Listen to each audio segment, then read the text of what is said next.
I have spent the past few months playing through the entire Mega Man franchise. See, Mega Man is one of those ancient gaming series I basically knew the absolute minimum about. I've never really played any before this point, so upon acquiring a Famicom, I decided to give it a shot. As one does, I made a spreadsheet with every game in the series in release order and went down the list. If you don't care about any of the details, just jump to your favorite game using the chapters, okay? Though if you're mostly a fan of the RPGs, you might not want to do that. Anyway, there were a few rules to this.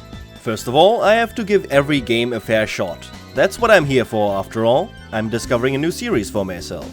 However, with that same intention in mind, I am allowed to drop a game if I feel like I'm not feeling it, despite having tried to approach it on its own terms with the intention to enjoy it. The same goes for games that are straight sequels to ones I have done this for. Now, there are tiers of importance here as to which games I am willing to take more shit from before dropping it. Basically, the more mainline a game is, the more I need to try for it to feel like I've given it a good enough attempt. Next, no phone games. It's such a sadness that you think you've played a video game on your fucking telephone. Get real. And finally, this should not need to be said, but opinions will be expressed. Even the best laid out arguments in a critique are still just opinions of the author. This means that even if I'm mean to your favorite game, you can rest assured that I'm probably just dumb, and let me know of your superior taste in video games in the comments in a calm and respectable manner. And then shove 'em up your ugly ass. Anyway, enough talk! Have at you!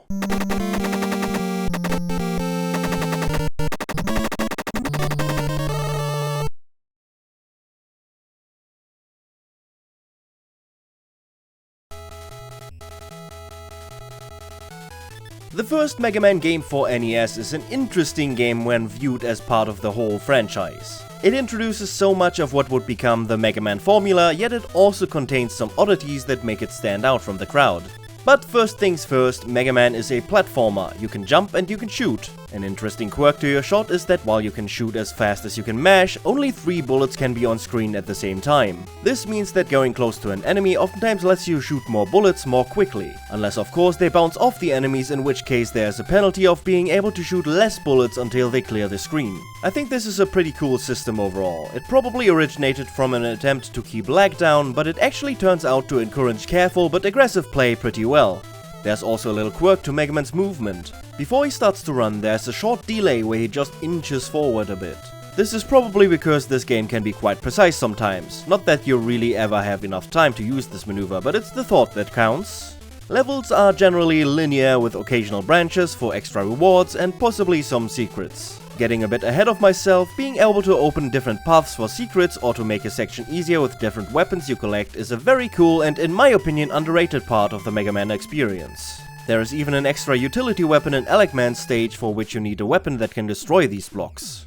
Mega Man also uses a life system. Lose a life and you respawn at the checkpoint. Lose all of them and you have to restart the stage. There are 2 checkpoints per level, one at the midpoint and one before the boss. The boss then is a so-called Robot Master that has gone on a rampage and needs to be stopped. When you defeat a Robot Master, you get their weapon, which is probably the most recognizable part of the Mega Man formula. Alongside the other half of that equation, Robot Masters having weaknesses to different weapons. After having defeated all of the Robot Masters, it is time to confront Dr. Wily in his fortress. This includes a bunch of tough stages that oftentimes require you to use all of your abilities, a bunch of bosses, refights with the Robot Masters, and at the end a battle with Dr. Wily. All of this is pretty much part of the main Mega Man formula. I knew a good chunk of this going in, and finding out the rest didn't really take very long. There's however another point that I want to make clear very early on, and which I want you to keep in mind as I go through these games. Mega Man games are hard. Very hard. The mechanics are simple, so the execution required to pass certain challenges is generally pretty tight.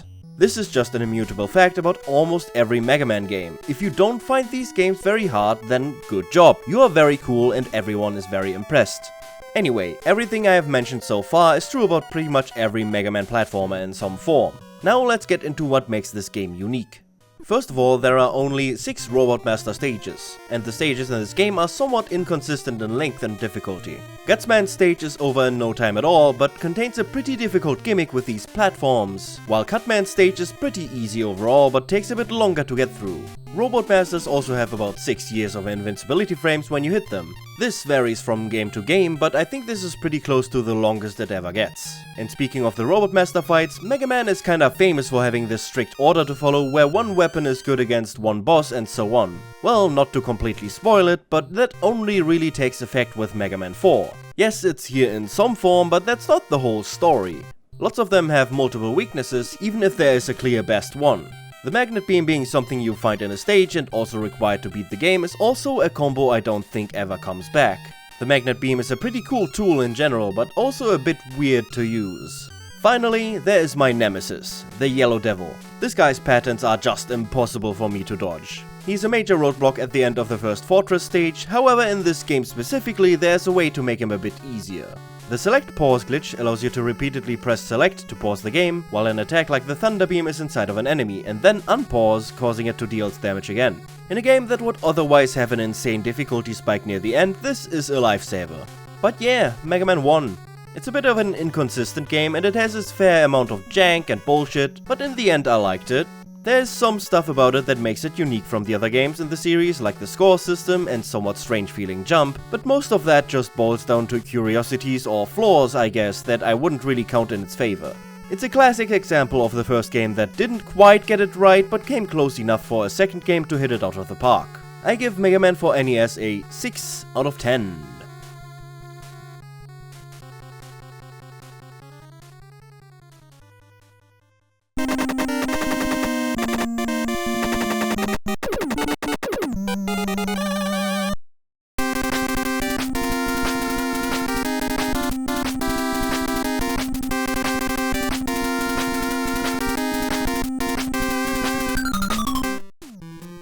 Mega Man 2 is the game everyone knows. It has that opening song, it has that Wily stage song, and it has that Woodman song.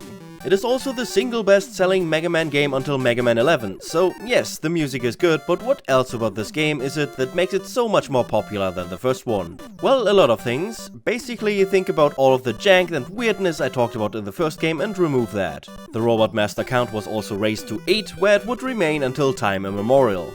Most importantly though, it is just a much more fun game in every way. The visuals are much more striking and the music is a lot catchier and less simple, I guess, than that of the first game. Most importantly though, the gameplay flows a lot better. Level gimmicks generally make a lot more sense and are less frustrating, while the controls also seem to be a bit improved from the first game. There's also a new collectible resource called energy tanks, which becomes a mainstay from this point. These basically heal you to full when you use them, but obtaining them is usually not super easy. Levels oftentimes have an E-tank or some extra lives on branches throughout that oftentimes reward going for a harder path. The Robot Master bosses in this game are also much improved. The enemy AI in the first game was insanely simple. Oftentimes they would just run around the room and shoot at you when in sight. This could make them either deceptively hard or laughably easy depending on how prepared you are. The Robot Masters here have more complex attack patterns and oftentimes some gimmick to defeating them. For example, Quickman is very fast and hard to hit with a buster, but the Flash Stopper stops him in place and drains his life. Crashman jumps around a lot and spends most of his time out of your attack range, but the air shooter rises up to hit him. The effective weapons don't just deal more damage, they oftentimes also make more sense to hit them with, as a sort of hint for what you should be using.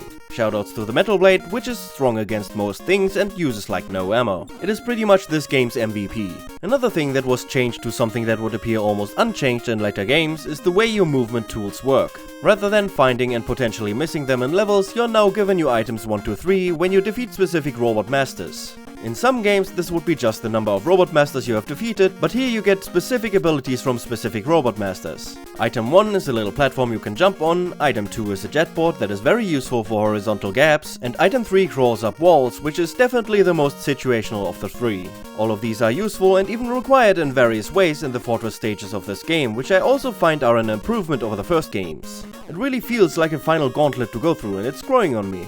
But yeah, that's Mega Man 2. Pretty much a straight upgrade from the first game. I like this game a lot and it makes sense that this one was much more popular than the first one. 8 out of 10.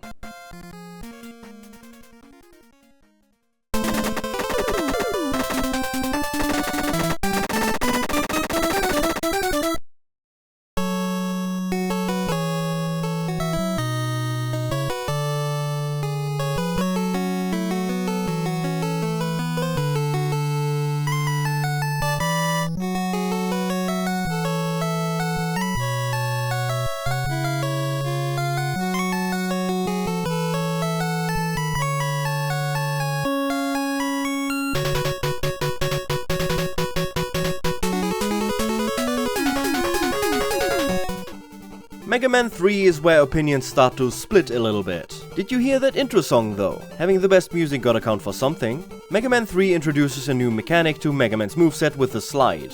You press down at the jump button and do a little slide to get out of the way of attacks and slide into one-tile gaps. This is super useful and pretty seamlessly integrates into the moveset, and if you have a decent controller you don't even need to worry about sliding when you want to jump, though that can be an issue otherwise. I always like when a platformer, or any game really, gives you a way to go faster if you know what you're doing. The items from Mega Man 2 have now been given their final form as Mega Man's companion dog Rush. Rush Coil, a bounce pad, and Rush Jet, which lets you fly around, are essentially mainstays in the series from this point on. This and a few other games also have Rush Marine, which is like the Jet but underwater.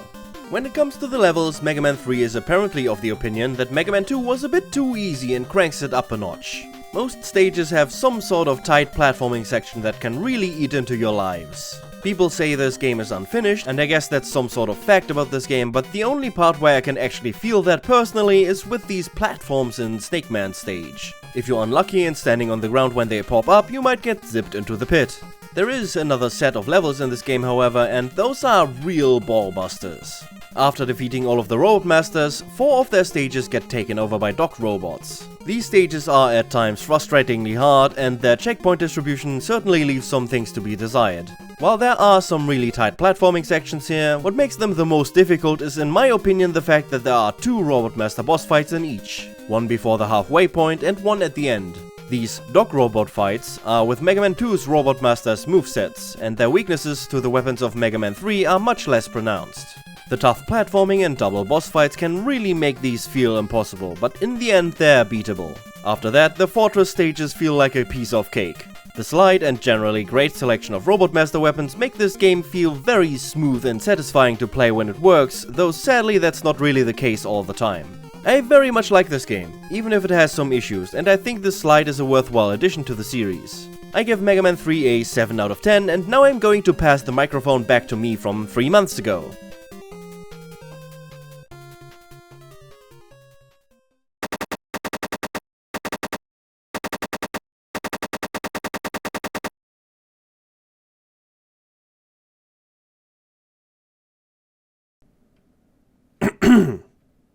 Mega Man for DOS. The second game called Mega Man in this series. Not the last one by a long shot. This is a game I have heard about over the years, but never much. I've never really seen it. Like, I've heard that it's bad. There's just supposed to be this intuitive understanding about why it's bad. Well, first of all, the control bindings are pretty much garbage. You know, it's how every DOS game is. You jump with J and so on. Nobody really knew how to design keyboard controls back then.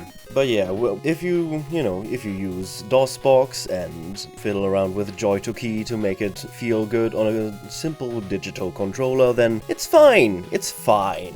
The controls are generally fine, which is honestly surprising. I expected much worse, but yeah. As for the stages, they're pretty much dog shit. There's, really horrible disappearing block sections, worse than in any of the NES games. Worse than Heatman, worse than Iceman, worse than any of those. Then there's this constant barrage of enemies flying in from the side of the screen, which is just super fun. Some Mega Man games also do this. It's never fun when they do. But yeah, what saves this game is, for one, how short it is. It's not really that tedious to complete. You only have 3 levels, 3 Robot Master stages, and then, the bosses, which aren't actually that bad. The base controls are pretty alright, and the boss design is also fine. It's fine. It plays like Mega Man, which is honestly the biggest compliment I can give this game. Only one of the 3 weapons is completely useless in combat, but, at least you can get some goodies in the levels with it. It's fine. What really bothers me is the complete absence of music, which, honestly, it's probably better that there is none, because this already feels kind of like a bootleg, and bootleg music is never good. And PCs of the time probably just couldn't do music that well. I guess it's fine for what it is. That's really the theme of the whole game. It's fine for what it is, but, you know, I couldn't in good conscience call it good. I'm not gonna say like this is the worst game ever or anything, but it's definitely the worst one so far. I'm giving this one 3 out of 10.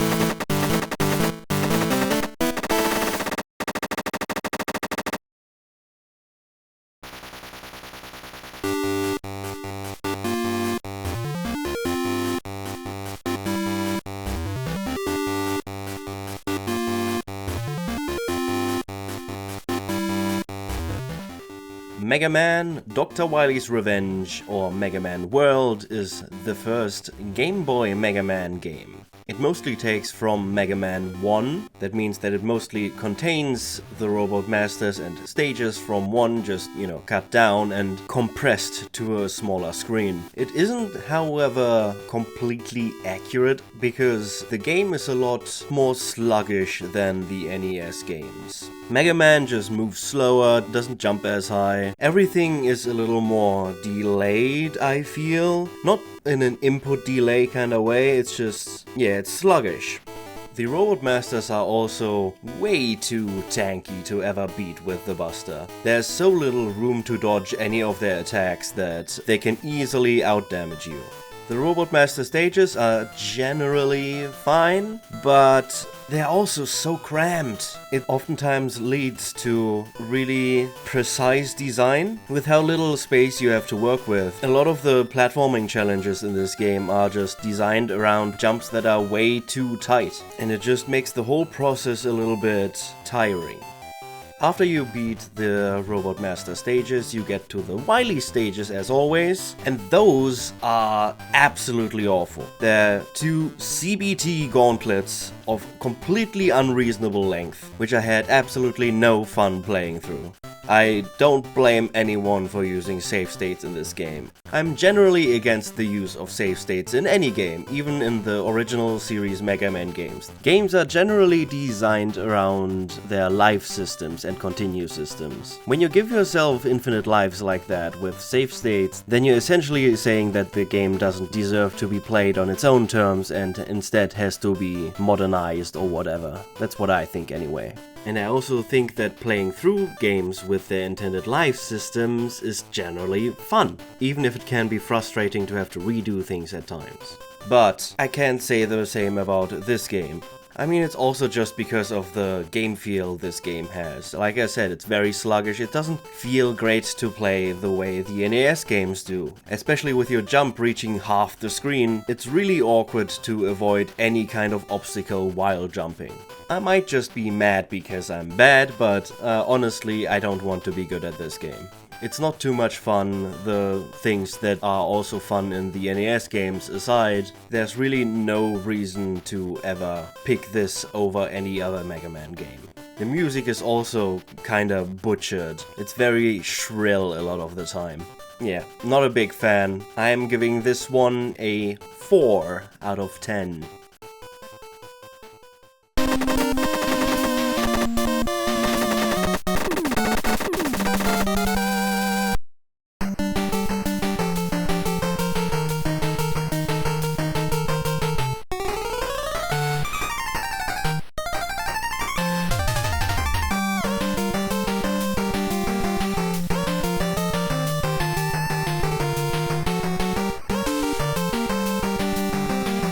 Mega Man 4. I really like this one. I really like this one. Mega Man 4 introduces the Charge Buster to the Mega Man formula, which now leaves Mega Man's moveset pretty well fleshed out, I think. There's finally something for the Buster to do other than mash down some of the regular enemies. A strong charged shot at the right moment can oftentimes be more useful than a Robot Master weapon in this game, and I think it adds a lot of variety to it. I also really like all of the stages pretty much. All of them have fun gimmicks, all of them have fun music, all of them have fun visual design. There's just really nothing to complain about in terms of the level design or the level variety or the soundtrack or anything. The soundtrack has a fun world music angle to it, which I think gives this game a nice identity of its own, which is kind of remarkable at the 4th Mega Man game on the same console. You'd think by this point they would run out of steam, but I haven't seen that yet, really. The Robot Masters are starting to become a little more goofy and out there, but I think I'm actually into it. I'm much more interested in guys like Pharaoh Man than yet another Fireman.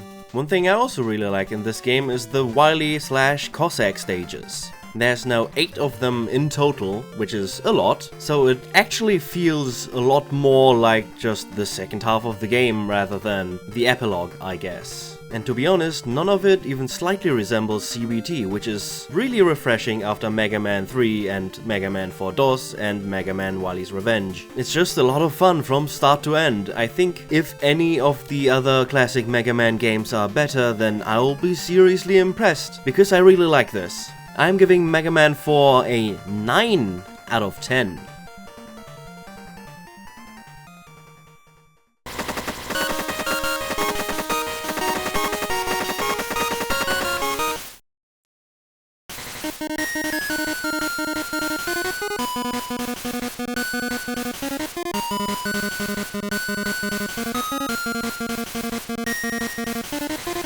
Yeah, that's enough of that. Mega Man 2 for the Game Boy is finally what I expected the first one to be as well.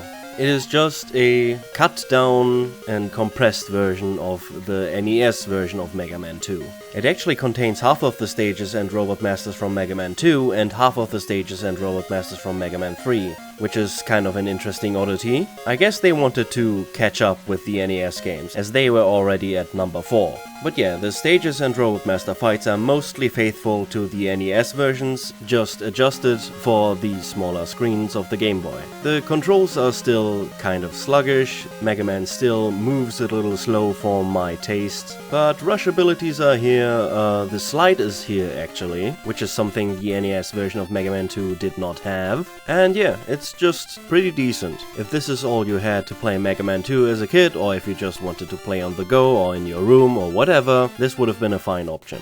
Nowadays there really isn't any reason to pick this over the NES version, but it's still an alright time. What isn't alright is the music.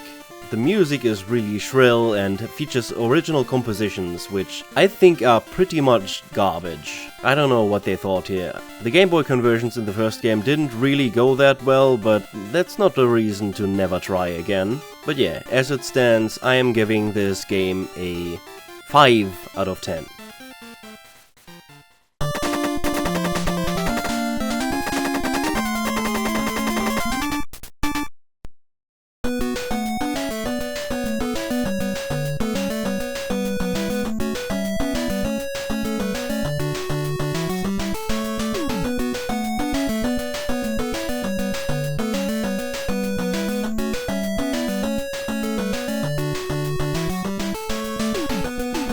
Mega Man 5, the 5th Mega Man game on the NES, and at this point the series is starting to get a little bit old. Don't get me wrong, there's really nothing majorly wrong with this game. I couldn't name you like a major flaw if I wanted to. Unlike something like Mega Man 3, there's no bullshit anywhere, it doesn't feel unfair like the Yellow Devil, and it doesn't even really rely on questionable level design like some of the Wily stages in 2. But I just find it drags a little. But first off, I like that this game puts more of an importance on collecting again. Collecting the Mega Man 5 letters and getting a really powerful weapon for that is really satisfying, as well as more creative ways to get around with the S arrow in addition to the rush abilities. I do however kinda miss the wire adapter and balloon adapter from 4, I thought those were more interesting tools. But yeah, there's also some cool level gimmicks, like I like the jet ski section. It's not very long, it's not very hard, but it's a cool set piece and a little bit of something different in a game that very much feels like the same.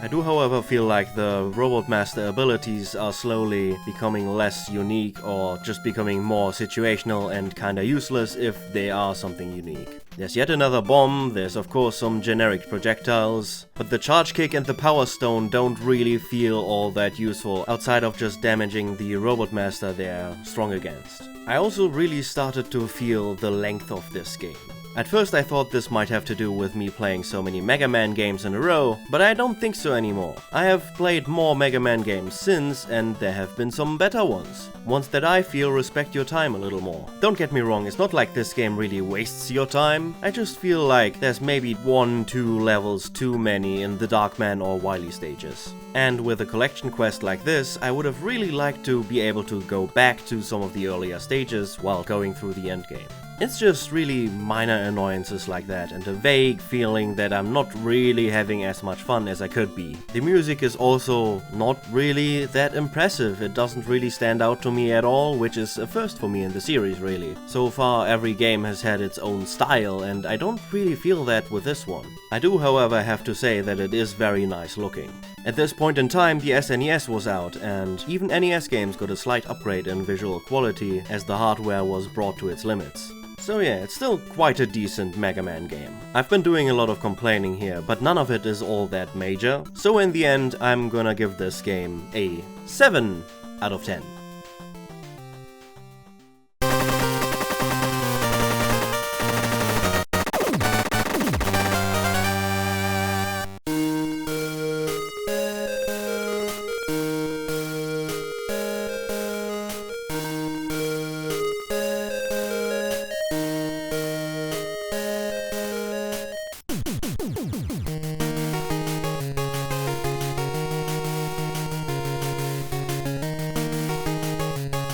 Mega Man 3 for the Game Boy, the third entry in the Mega Man World series and a really unremarkable game.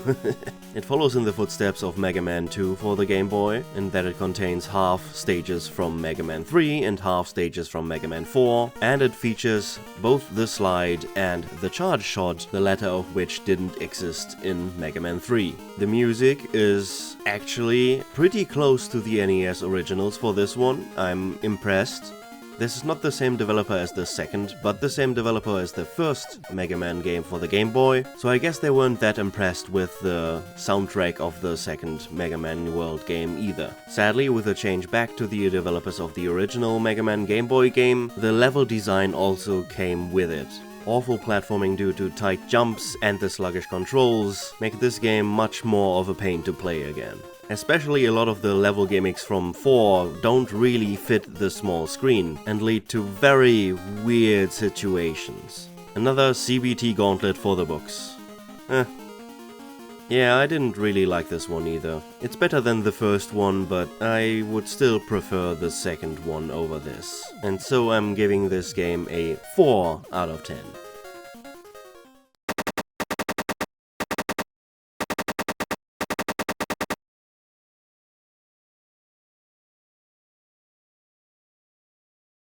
Yeah, this one doesn't have any music either. Mega Man 3, The Robots Are Revolting, pretty much writes its own review itself, but let's take an actual look at it. Mega Man 3 The Robots Are Revolting is the second MS-DOS Mega Man game, which is interesting that they just skipped to. I guess too much time had passed at this point. But there isn't really anything Mega Man 3 about this game. Just as the first MS-DOS Mega Man game, this game contains original stages, robot masters, everything. However, this time there are actually 8 of them. Which is nice, I guess. I did say a positive point about the first game was that it was relatively short, but this one still is short, it's just longer than the first one. And it's also not as hard, so, you know, the playtime might come out in a wash. Yeah, the level design has taken a significant shift in this game compared to the first one, or compared to any Mega Man game really. You're now navigating mazes rather than the classic linear levels of Mega Man. Enemies are placed less like in a Castlevania game just to kill you immediately and make you start over, but instead they're just kinda scattered through these open areas. The maps actually kinda resemble something looking like a video game level when you zoom out, but zoomed in as they are, they just feel really confusing to navigate most of the time. Enemies don't respawn, which is pretty much what saves this game from being the most tedious game ever made. You can just kinda go exploring and not really worry about it much, because you can just go back to where you were without much hassle. Where in the first MS-DOS Mega Man game you would often game over multiple times during the process of trying to complete one level, completing them in 1 or 2 lives is not that hard in this one. A single run through the level just takes a lot longer with this format.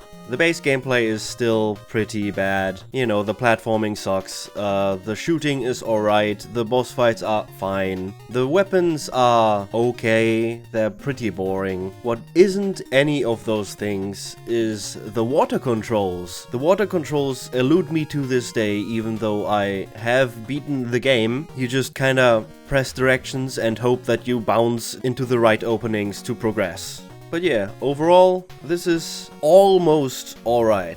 If it played a little better, if it was released on a console maybe, and if it had some music, it could be alright. There's no real bullshit here, other than the water controls. It is almost an alright time, and so I am giving it a 4 out of 10.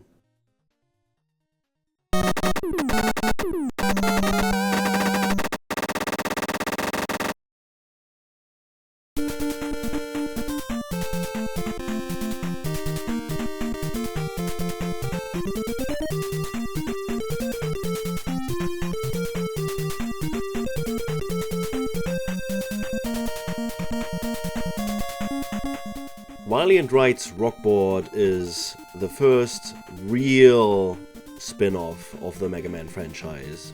How I define that is basically that it has to be a different type of game than the base franchise. And furthermore, it can't be the start of a new sub-series. With the definition I'm using for my Mega Man Marathon anyway, every major sub-series is basically its own main series. So, Rockboard. Rockboard is a Monopoly clone of some sort. You go around a board as Mega Man characters, you build properties, you develop them in some way, and then you somehow make money out of that. There's a transform mechanic, yeah, I didn't really get it. I didn't really even try to get it. Honestly, playing in single player with this less than ideal translation patch is just not really all that interesting. In the first match I played, I started losing so hard that I just kinda turned it off, and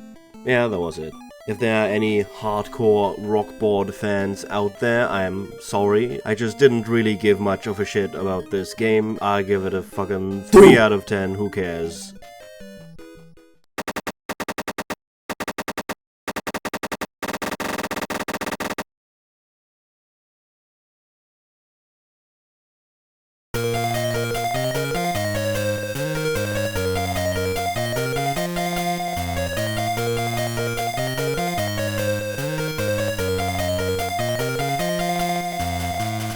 Mega Man 4 for the Game Boy, or Mega Man World 4, is finally the first Game Boy Mega Man game that actually has something to set itself apart from the NES games. It still mostly takes its levels and boss fights from the NES games, in this case Mega Man 4 and Mega Man 5, as has been tradition. However, it does have an original story, it has its own new collectibles, there's now a knockback to your charge shot, which I think clashes a little bit with the precision platformer design these games tend to go for, but it's a nice little bit of game feel, I think. which this game sorely needs because it still feels as sluggish as all of the others. It introduces this shop system, which is kinda interesting. Instead of finding energy tanks and weapon tanks and whatever else in levels, you now get P from enemies and strewn about the levels, using which you can then buy certain things. I'm kinda torn on this mechanic. It's kinda cool, and it means that you can essentially grind to make something easier for yourself if you're having trouble, but it also disrupts the usually carefully crafted balance of a Mega Man level. You could still grind in the past for, energy tanks and lives, but now because more of the collectibles and more of the enemy drops are just currency, that means that preparation becomes a lot more important than just surviving with what you have within a level. I guess it's an incentive to use this system, but I don't really like that. To me, anyway, Mega Man is not about fucking around in menus and buying items to prepare for your journey. That is something for JRPGs and whatever else. This game also still has a lot of the problems that come with the other Mega Man Game Boy games, in that the screen is, as small as the Game Boy screen is, and with that comes very cramped level design, with very precise jumps at times that don't really need to be that precise, enemies that seemingly come out of nowhere, and, the usual. But I'd still say this is probably the best of the Mega Man World games so far. It feels a lot more like its own thing rather than a cheap copy of something else. So I'm giving this game a 5 out of 10.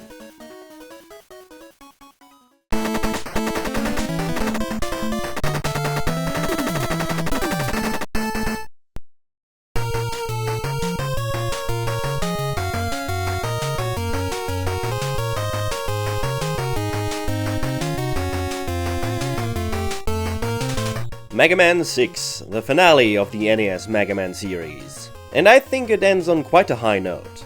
Mega Man 6 adds rush adapters as a replacement for the rush abilities, and I quite like how they work. One of the issues I've always had with the rush abilities is the limited ammo when they're actually required in the Wily stages. Having multiple forms with obvious advantages and some drawbacks is also just fun to play around with. You can't slide with either of them, and the jet adapter also prevents charging, while the power adapter has a very short reach, so you do generally want to switch between them as the situation demands it. The Robot Master theming is very strange in this game. There's 4 very generic ones, and 4 that are basically just guys with weapons. I don't really mind it, but in a funny coincidence, all of the weapon guys also have alternate exits in their stages that give you the letters to unlock beat. It's a nice replacement for the Mega Man 5 letters in Mega Man 5, and overall it's also just a much more interesting game, I think. It also has more of its own musical identity again, which I think is nice. And it also looks really good. I think Mega Man 6 might be the best looking NES game I have ever seen. It does still drag on a little bit, the same way 5 did, but I think it's overall just a little bit better, which is why I give this game an 8 out of 10.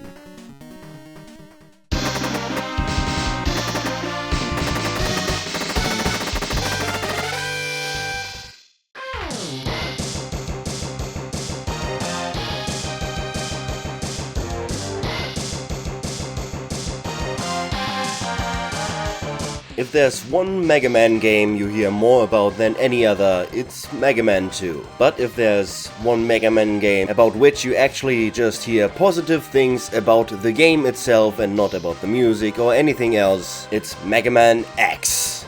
Mega Man X is the next generation of Mega Man. It is not simply a continuation of Mega Man, the classic franchise. It is what I call a sub-series of Mega Man. It runs alongside the classic Mega Man games, acting as a sort of far future sequel in the timeline, and a generally more action-packed approach to the Mega Man formula. Compared to the classic NES Mega Man games, the screen space is a little bit smaller, but you're not precision platforming or quickly reacting to stage gimmicks. In Mega Man X, you're on the attack. With the dash, you can get right into enemies' faces. The charge shot is now a core part of the moveset. There are fucking explosions everywhere, and the music is all those SNES electric guitar samples. It's clear what they were going for here, and I think they really succeed on every level. Rather than the ambivalent Proto-Man, you now have the mysterious figure Zero acting as your companion. You can see in the character designs that the 80s have ended and the 90s have begun a while ago actually. And a lot has changed for Mega Man. I mean, first of all, X is a completely different character, and a lot of the terminology and gameplay systems have changed with him. You don't fight robot masters anymore, created by Dr. Wily, you fight Mavericks that are disturbing the peace, led by Sigma. There's a much greater emphasis on the story presented, even though it is still not too much. It's just small dialogue sequences strewn about throughout the game, but I think they add a lot of character. When the classic Mega Man games, you mostly had those slideshows with a little bit of text on them. Here, characters talk, they interact, they have feelings rather than just, I want to stop Dr. Wily. It's not the most complicated thing in the world, but I think it adds a lot of weight to what you're doing. The basic idea is still the same though. You get 8 stages to choose from and tackle in any order you want, and at the end you fight a boss that is themed after something. In the Mega Man X series they're usually animals combined with some sort of element like the Robot Masters are. So instead of Chill Man, we have Chill Penguin. Instead of Spark Man, we have Spark Man Drill. You get the idea. The stages themselves take a little bit more of a run and gun approach. With X's wall jump, however, there's much more possible in verticality and just general interesting places to explore. And exploration is also a big focus of this game. Every stage contains hard tanks, sub-tanks, and upgrades for your character. The sub-tanks replace the energy tanks in the Mega Man formula for Mega Man X and basically act like a container for your overheals. If you pick up health while you already have full health, you can store it for later. Hard tanks increase your health, and the armor upgrades give you cool new abilities. The most important one is also forced on you if you play through Chill Penguin's stage, the dash. The dash really makes this game what it is. It gives you a way to be aggressive. It gives you a way to get into enemies' faces. It gives you a way to evade enemies' attacks better, rather than the somewhat clunky slide in the classic Mega Man series. With the dash, you just go zooming. I like all of this a lot. Most of the collectibles are available before you defeat any Mavericks, so if you're having trouble, which you might in this game, it is not easy. You can go to other stages and maybe get some upgrades before you tackle whatever boss you are having trouble with. Similarly to the series from Mega Man 4 onwards, there's also mid-bosses to contend with, and have I mentioned the weapons you get from the Mavericks? They're generally really useful. A lot of them have uses outside of just killing enemies or killing the boss they're designed for. And yeah, at this point, the somewhat complicated relationship between weaknesses and weapons is completely standardized. This was a slow process over the series. In Mega Man 1 and Mega Man 2 it was sort of a mix and match. Mega Man 3 changed it up a little bit, and Mega Man 4, 5 and 6 streamlined it more and more into just being, okay, you deal 1 damage with all weapons and then 3 damage with the other weapon. The same is the case here, but you know, it works well enough. I can't overstate how much fun this fucking game is. I loved it. I loved every fucking second of my first playthrough. I have since played it a bunch more times, and yeah, I'd say it holds up. It gives the Mega Man franchise a breath of fresh air which it really needed. I like Mega Man 4, 5 and 6 more than 1, 2 and 3 really, but at some point you just gotta innovate. This is that. So with much ado, I give this game a 10 out of 10.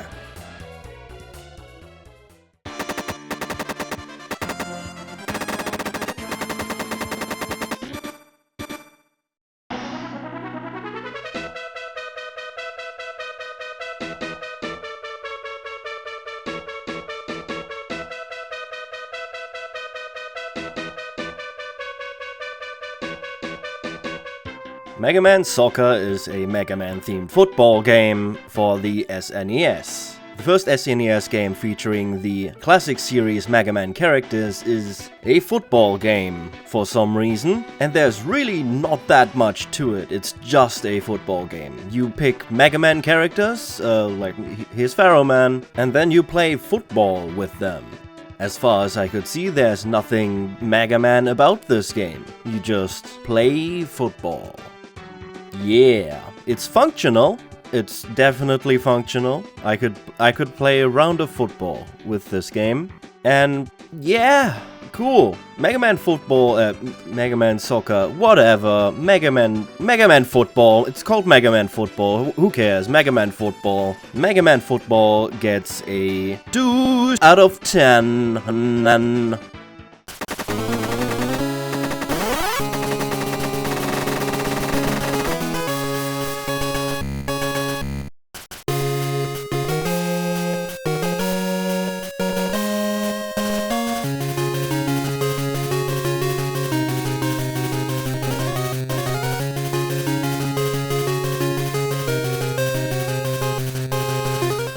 Mega Man 5 for Game Boy, Mega Man World 5, is the last of the Mega Man games for Game Boy. And well, it follows in the footsteps of Mega Man 4 for Game Boy pretty closely. It is the first of these games to only feature entirely original Robot Masters that aren't in any of the NES games, but that's pretty much the only thing it has going for it. It's still sluggish, it's still just not that great feeling to play. The level design is fine, but I think due to it being new Robot Masters with new stages, it all just kinda looks the same.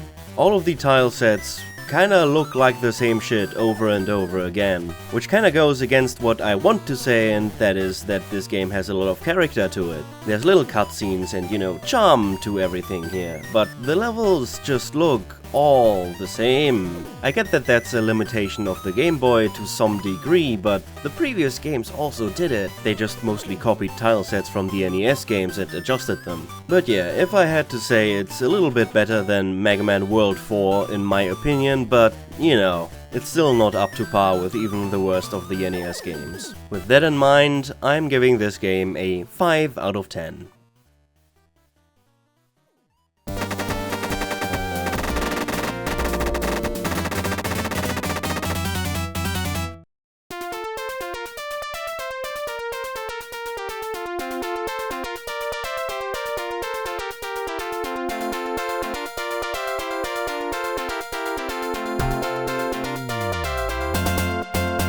Mega Man The Wily Wars is a collection of the first 3 Mega Man games on the Sega Mega Drive.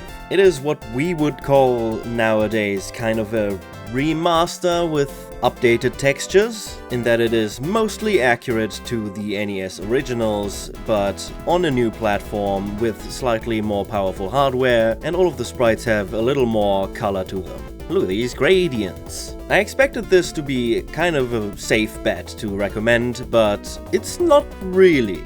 First of all, there's still a lot of lag in this. I haven't really been talking about it with the other games, but all of the NES Mega Man games and even Mega Man X have some lag to them when there's just a lot happening on screen. But this is a Mega Drive game, and I thought the Mega Drive was a little more powerful than the NES, but it seems to have worse lag than the NES versions of these games, so I don't know what happened here. Then there's a weird inconsistency in timing. This is especially an issue with the disappearing block sections and anything that relies on careful positioning and the developers knowing the timing of stuff spawning in to line up cycles. The disappearing block section in Heatman is pretty much impossible on this version. I have not found a way to do this, but it also extends to, for example, the platform tracks in Gutsman's stage. It's just really sloppy and reeks of nobody testing what they were doing here. I think it has to do with the screen being slightly wider, but I don't think that can be all of it. There's also the issue of a limitation to your shot speed. This is also the case in the Game Boy games, but they're built around that. With the NES games, mashing is just oftentimes part of it, so preventing you from mashing is kind of counterintuitive in a lot of cases. Just let me press the button as fast as I can, okay? This also extends to the Robot Master fights, as all of them now have really long iframes. The ones in Mega Man 1 always had long iframes, but in Mega Man 2 you could pretty much mash them to death, and in Mega Man 3 they were just a fracture of a second. In both cases, this is now much harder, and makes a lot of these boss fights much longer than they need to be. Other than the 3 remastered games, there's also some original content here in the Wily Tower, but it's not really that substantial. Overall, I'm kind of disappointed in this. I thought it would be a safe bet and a nice way to replay these games while having some remixed music, and at least the music is good, but everything else is just not as good as in the originals. So in the end, I'm giving this a 5 out of 10.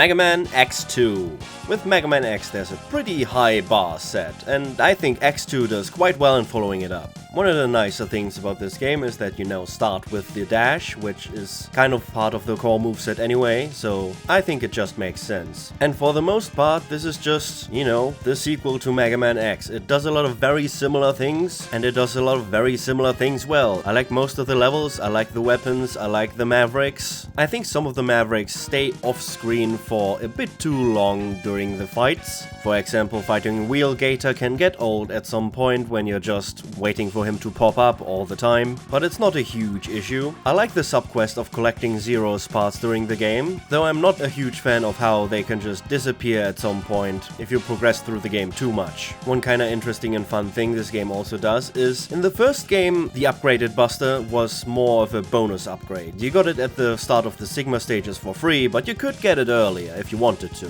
Here the upgraded Buster is required for a lot of the collectibles. You need specific Maverick weapons, and sometimes you need to charge them up too, for which you need the upgraded Buster. It's just one of those things in this game that makes the exploration a little more interesting than maybe in the first game, even though that already had a lot of fun stuff going on.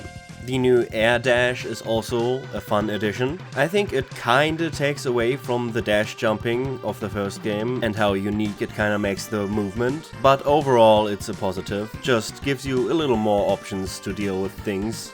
There are a few oddities in this game though compared to the first one. First of all, there's a couple of really weird platforming challenges in this game. Looking at Magna Centipede stage and some of the Sigma stages for that, which I really don't think needed to be here. Then the upgraded Buster Shot now also makes you stop in place, which is weird. I don't know why they did that. It really breaks the flow of things if you're just stopped in your place while in combat.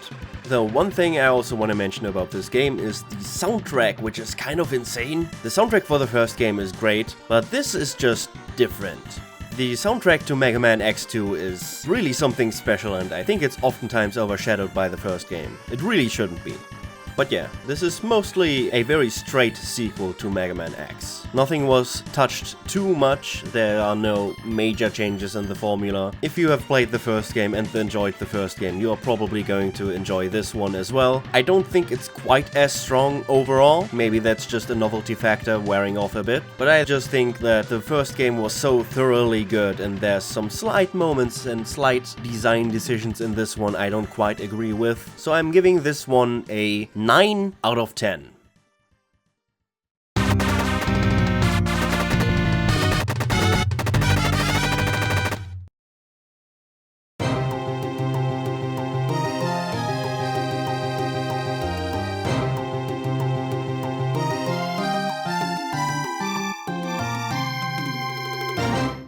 At this point in the timeline, Capcom released another Mega Man game for DOS. However, it's just a straight up port of Mega Man X. There are some minor differences, there's some stuff missing, but generally it plays pretty alright. It's pretty faithful to the original, and Capcom even shipped a special controller with the game to make it more playable on DOS. And that's it. Nothing special, no rating from me because this is just the same game as Mega Man X, with minor differences, but yeah, there's gonna be a few more of these small intersections later on.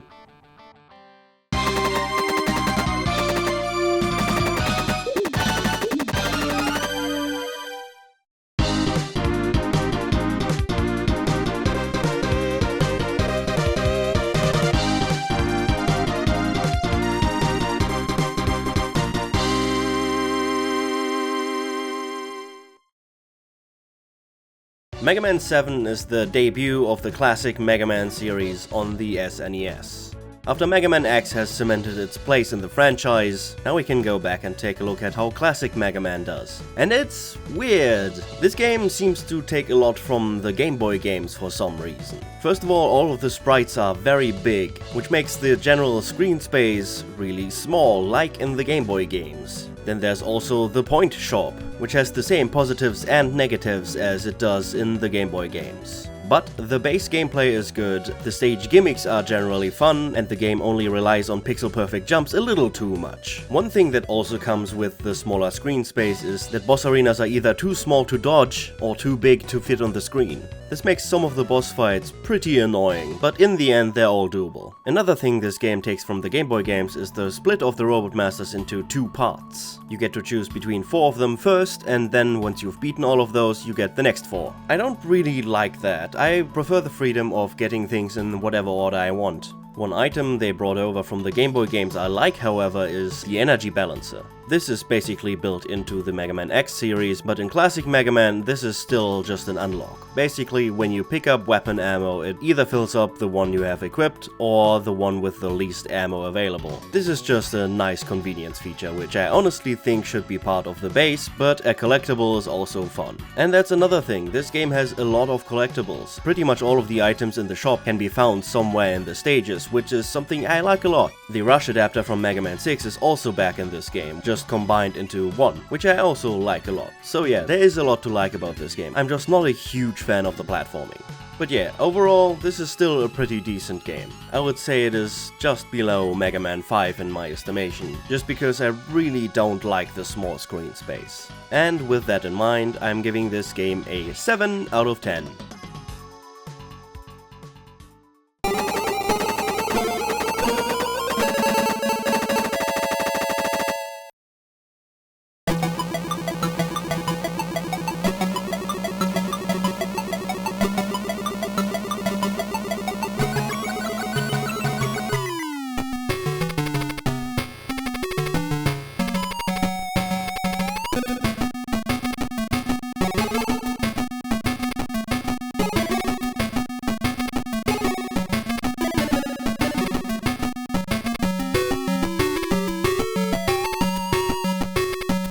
Mega Man for Game Gear is another game called Mega Man, and the second Mega Man game on a Sega console. This game is a wolf in sheep's clothing. It starts off innocently enough with 4 stages to choose from Mega Man 4 and Mega Man 5, and the base gameplay seems pretty good. It is pretty much an exact replica of the NES games, but that's also where the problems start. The stages are also pretty much copied exactly from the NES games, so you don't know what is happening around you at all. The screen of the Game Gear is obviously much smaller than the output resolution of the NES, so the camera constantly has to scroll around the room following where you want to go, and it's really disorienting, not to mention that it leads to a ton of blind jumps and just general bullshit. I was able to get through it because I had just played these levels, but this is just not really good. The game also doesn't feature any continues, so if you run out of lives, you have to start from the start. There's a password system, but it only goes halfway through the game. So secretly, this is one of the most annoying Mega Man games to finish, despite how short it is. It really puts into perspective why the Game Boy Mega Man games are how they are. Everything is adjusted for the smaller screen, which doesn't make for particularly great platforming, but at least it works. You know, you can see what they were doing. There is design behind it. This is the laziest way this could have been done, and I can't really recommend it to anyone. Which is why I give this game a 3 out of 10.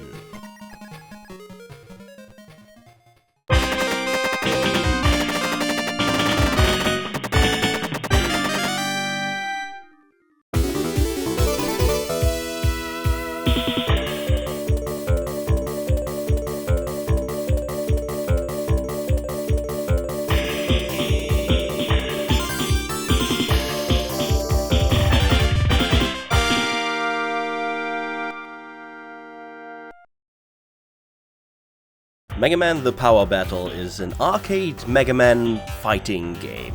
At least that's what it was sold as to me, but having played it, it's more of a boss rush. You choose from 3 circuits at the start and choose your playable character from Mega Man, Proto Man and Base, and then you play through a series of 6 Robot Masters in a random order with 2 boss fights at the end. The gameplay is pretty much just classic Mega Man. However, it feels really good to play. The sprites and the sound effects, everything is super punchy. But yeah, as a whole, it's just a classic Mega Man boss rush. The first circuit features Robot Masters from 1 and 2, the second circuit features Robot Masters from 3 to 6, and the last one just from 7. I find the bias towards 7 a little disappointing here because I'm not a huge fan of that game, and I'm especially disappointed that there's barely anything from the games I like the most in the series. But it is a fun if short-lived game. If there's one major complaint I had about the gameplay, it would be that you can't choose your Robot Masters. You are bound to the random order the game selects for you, which means that the Robot Master's abilities you get can pretty much just do nothing for you, depending on what the game decides to give you. Other than that, this is pretty good. It's not too substantial as it's an arcade game, but at that point I'd just be arguing against the premise of the game, which is not really my intent here. For what it is, I had my fun with it, and I'm giving it a 7 out of 10.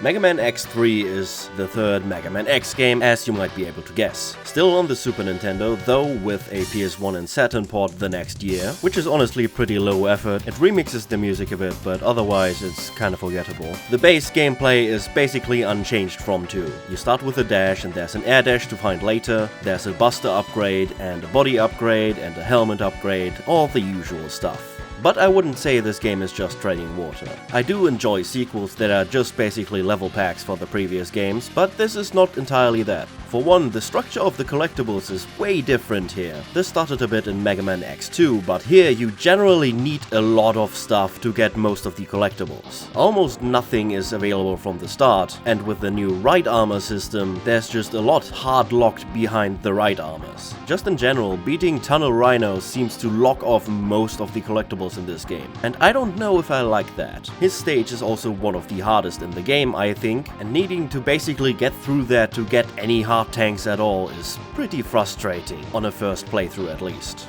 But his stage isn't really that much of a standout in that department. This whole game is really difficult.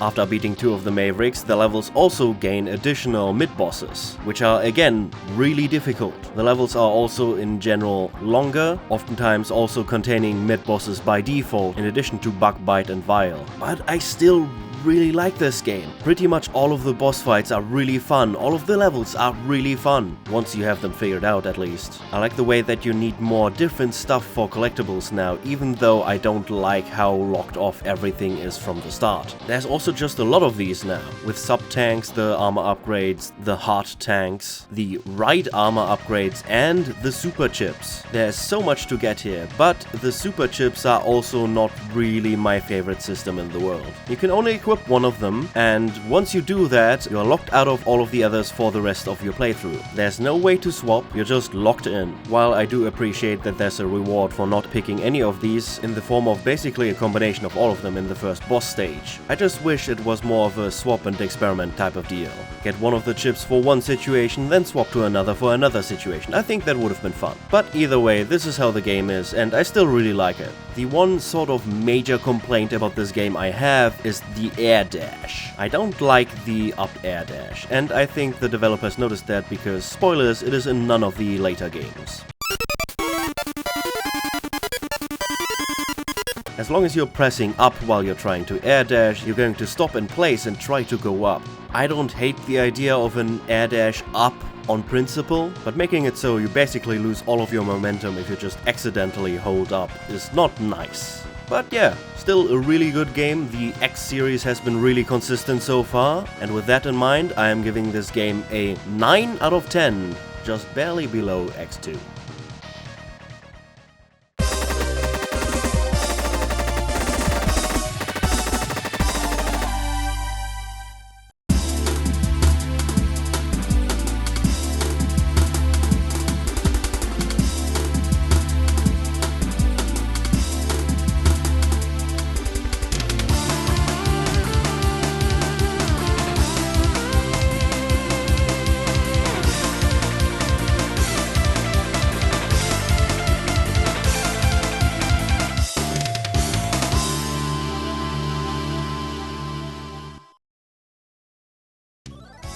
Mega Man 2 The Power Fighters is the sequel to Mega Man The Power Battle. It is another arcade boss rush game, and yeah, it's pretty much the same concept as the first one. You have 3 circuits to choose from, and this time you fight 6 Robot Masters, just like in the first one. I don't know why I thought it was 8. And at the end there's a fortress boss and Wily. Visually, it's about the same game. Depending on which version of the first one you play, the soundtrack might also be upgraded here. But for me, the biggest upgrade is that you can now choose the order that you fight the Robot Masters in. I didn't like the random order in the first one, and I think this is the right decision. Another neat thing is that you now heal after each battle. This makes the game a lot easier to play without continues. Where in the first game I continued a lot, this time I barely had to continue at all. I don't know if that's just because of the heals, or maybe it's the balancing, or whatever. But yeah, it's a much more playable game than the first one. Not that that wasn't playable, it's just easier, I guess. But yeah, other than that, it's pretty much the same positives as the first game. Nice visuals, nice sounds, good impact, it plays well. But yeah, I would also give it a 7 out of 10, just a little above the first one.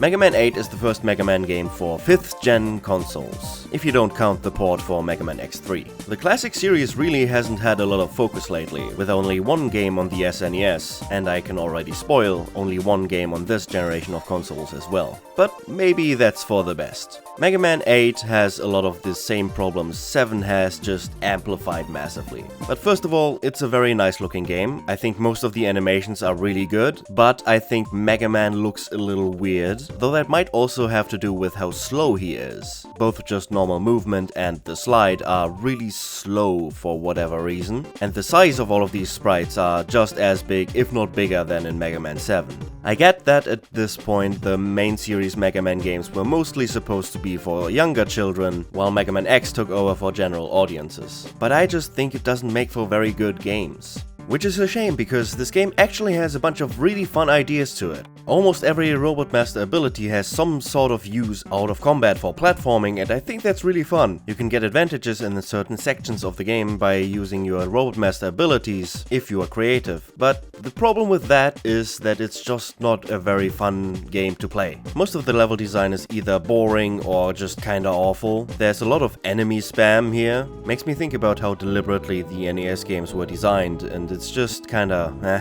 Then of course there's the issue with the screen space and the subsequent over-reliance on precise platforming, which isn't as bad here as it is in some others, but it's still not very fun. I just prefer Mega Man to be nimble, you know? Instead of being this bulky tank that I'm trying to navigate around enemy hitboxes. There's also just a lot of auto-scrollers in this game, I've noticed. Not that auto-scrollers are always inherently bad, but they're usually boring if there are too many of them. And this game features shmup sections, it features extended jump, jump, slide, slide sections, which I really hate. And goddammit, there just isn't a lot of fun to be found here. I really tried with this one, but it's just not working. I also really like the music, by the way, but that's not really anything new. It just doesn't really feel right to play, and in the end I'm not really happy with it. While this is not the end for classic Mega Man gameplay, it is the last numbered Mega Man game for a while, so I'm kinda sad to see it end in this way. But as it stands, it gets a 5 out of 10.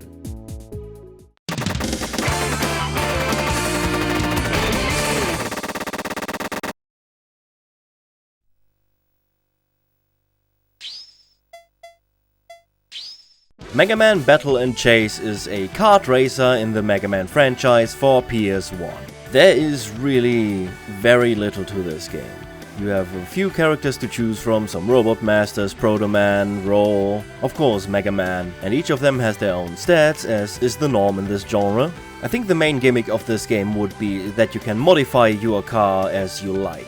You gain parts as you beat races, and are then able to equip them as you would like and combine them how you would like to improve your car. Though, because I chose Proto Man and he has the fastest car with only things that make him fast, I never really saw any reason to do that. I gotta say, by the way, the character models are very nice, and the cars look fun and everything, but the environments are just trash. God damn, the landscapes are so ugly in this game.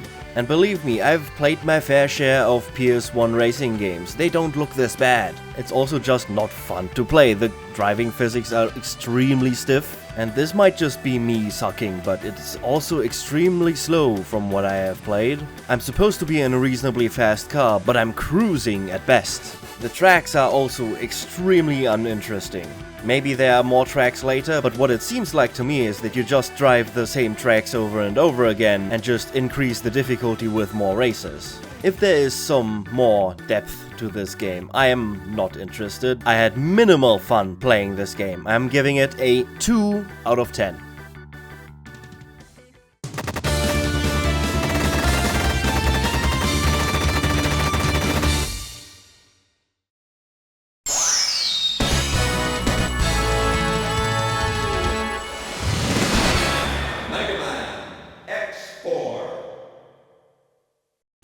Mega Man X4. After the somewhat lackluster port of Mega Man X3 and a somewhat disappointing showing for the classic Mega Man series on PS1, I am glad to report that Mega Man X4 is great. It very obviously uses a lot of similar technology to Mega Man 8. Some quirks like the way you lose your charge if you let go of the charge button during a cutscene are still present, and the general visual and audio stylings are also similar enough. But in contrast to that game, this game is a lot of fun. Controlling X is as fun as ever, and the level design is really good. They kinda scaled back the exploration from X3, and there are just overall less items to find this time around. But pretty much every single upgrade is exciting to find. There are no instances like finding the kangaroo armor in X3, which is like, okay, I needed the Chimera armor to get here anyway. I also prefer X's 4th armor over his 3rd armor because the air dash is back to normal, and in exchange there's now a hover move.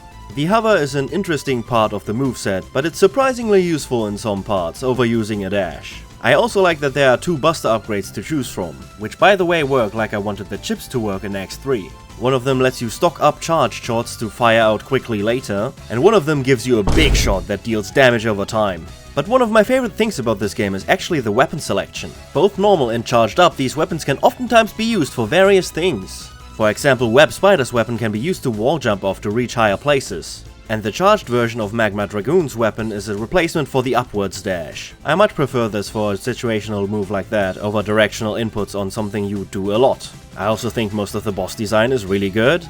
If there was something to complain about with X's journey through this game, then it would be for one the slight delay you have before dashing, for which this game takes a mild hit in the game feel department, and it just is a little bit too easy overall. If you make sure to get all of the upgrades, then most of the end bosses except for Sigma are really easy. The plasma shot especially just melts through most of them if you know what you're doing. But the game has a solution for that, and that solution is called Zero. Yes, in this game you can choose to play either X or Zero. Both playthroughs go through the same stages and fight the same bosses, but each character's moveset is completely different. Zero also doesn't get any armor upgrades, nor does he get any equipable weapons. Combat as Zero in this game is completely melee. You only have your saber, which pretty much makes this the hard mode. You need to get close to any enemy to hit it, which of course makes it more likely to hit you. But you can also deal a lot more damage than X more quickly. It is a very high risk, high reward playstyle, and I really enjoy it. The bosses now also just drop extensions to your moveset, so instead of switching weapons to equip the fire ability, pressing up special lets you do the fire move. I really like this system. It really flashes out Zero's moveset throughout the game, and certain bosses being weak to certain moves makes them so much more satisfying to fight. You can still just slash them or use any other move on them, but of course the weaknesses work pretty much exactly like they do for X. For a lot of people, me included, the Zero playthrough is the highlight of this game. And a game that I would otherwise probably put on par with X3 is now my favorite game in the series so far. Playing Zero really is that much fun. So with that out of the way, you can probably already guess that I'm giving this game a 10 out of 10.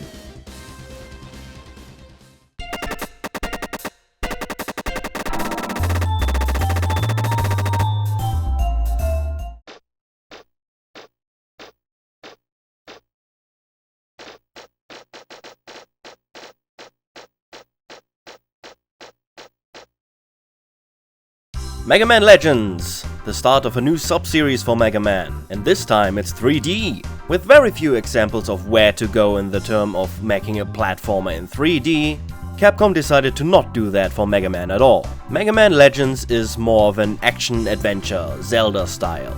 You roam a semi-open world that gets more open the more you play, you talk to people in towns, you get missions, and because jumping doesn't really feel that good anyway, most of the gameplay is combat, which honestly also doesn't really feel that great.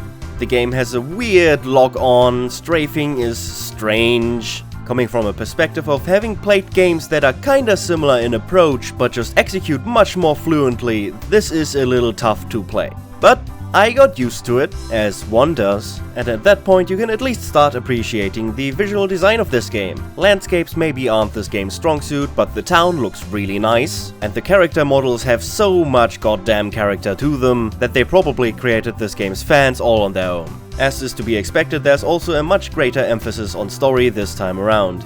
The PS1 titles of the 2D series had cutscenes, but you maybe got one at the start, one in the middle and a few at the end. This game has a lot of cutscenes with its expressive animation all over the place. Though the story conveyed in these cutscenes is, you know, I see a lot of parallels to, for example, the Pokemon anime. The villains are basically Team Rocket. If you're in the target audience for this is probably great, but I didn't really get anything out of it. Okay, so the visual style of this game is great, but the story isn't really for me, and the controls make it hard to like the gameplay, but what about the missions? What do you actually do in this game, and is that fun? Well, not really. Most of the missions are just combat, which I've already said I don't really enjoy that much, and the activities between the missions include trying to find what to do, and dungeon crawling. The dungeon crawling is not great. Pretty much every dungeon looks the same, which is probably intentional as they're all connected, but come on. There are some fun room designs there, but honestly, there just really isn't anything going on here. It's also just such a slow game to play. You just methodically go through a dungeon looking for things that could improve your character, but oh god damn it. One thing I haven't really had to mention yet is the save system.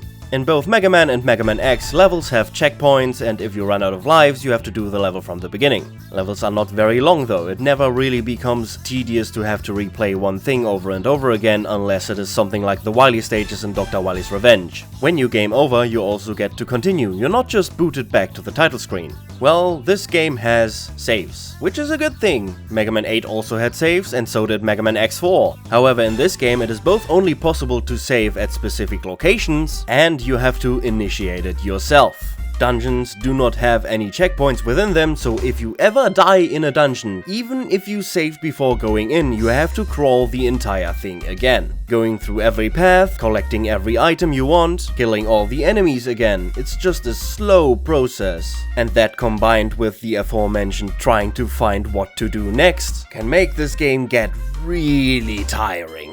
I don't think there's no potential in the Mega Man Legends franchise, but I also don't think this game is quite there yet. In the end, I had more fun looking around than playing this game. So with that said, I'm giving Mega Man Legends a 5 out of 10.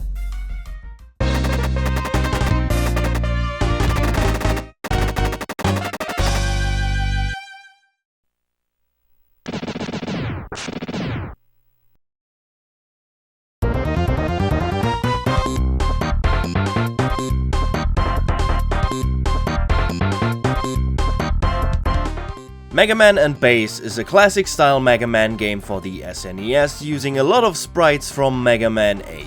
I guess this game exists to appease the fans of the old series, as by this point Mega Man had pretty much shifted focus entirely away from the classic series. But more than anything, this game tries to do different things. Rather than being able to freely choose the robot master you go against, this game has a sort of overworld system. Not in that you run around, but in the Mario Bros. 3 way, where beating one level unlocks everything connected to it. Just like in Mega Man X4, you also have 2 playable characters here. Of course, you can play as Mega Man, but you can also play as Bass. Bass has a Mega Man X style dash and basically fires like a turret. You hold down the button to rapid fire your shots, but you can't move during this. And finally, he has a double jump. This pretty much makes him the preferred choice for platforming, but really weak in combat. Why is he weak in combat? Because his shots don't do any damage. See, it really doesn't matter if you're rapid firing shots if every boss has 10 seconds of invincibility frames. This makes every boss fight take ages as Bass. So you play as Mega Man then, right? That seems like the reasonable decision. Well, Mega Man is just horrible at platforming in this game. It has the same issues as Mega Man 7 and 8 and the Game Boy games, but much worse. It seems to be made to be especially difficult, but in a way that is really unfun. There are games earlier and later in the series that handle difficulty much more gracefully. Here it's really just bullshit gimmicks. The entire design philosophy behind this game seems to be gotcha moments. Oh, you thought this would be the most natural thing to do? Well, fuck you. At least the music is good though, so that counts for something, right? I can see how you'd get into it if you put like 60 hours into it, but I didn't really enjoy my time with this game, so I'm giving it a 3 out of 10.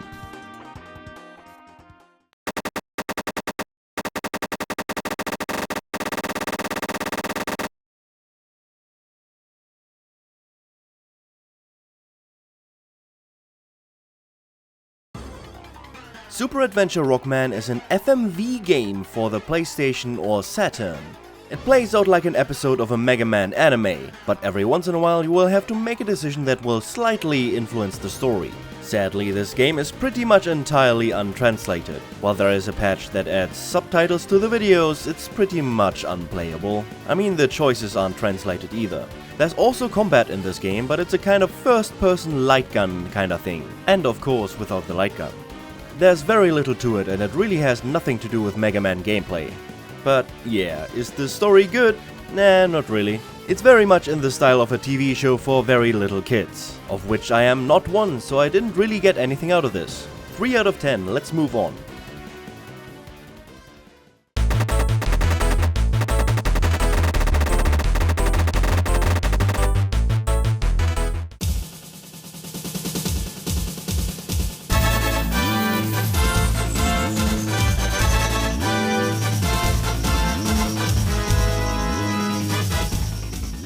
The Misadventures of Tron Bonne is a spin-off of the Mega Man Legends series.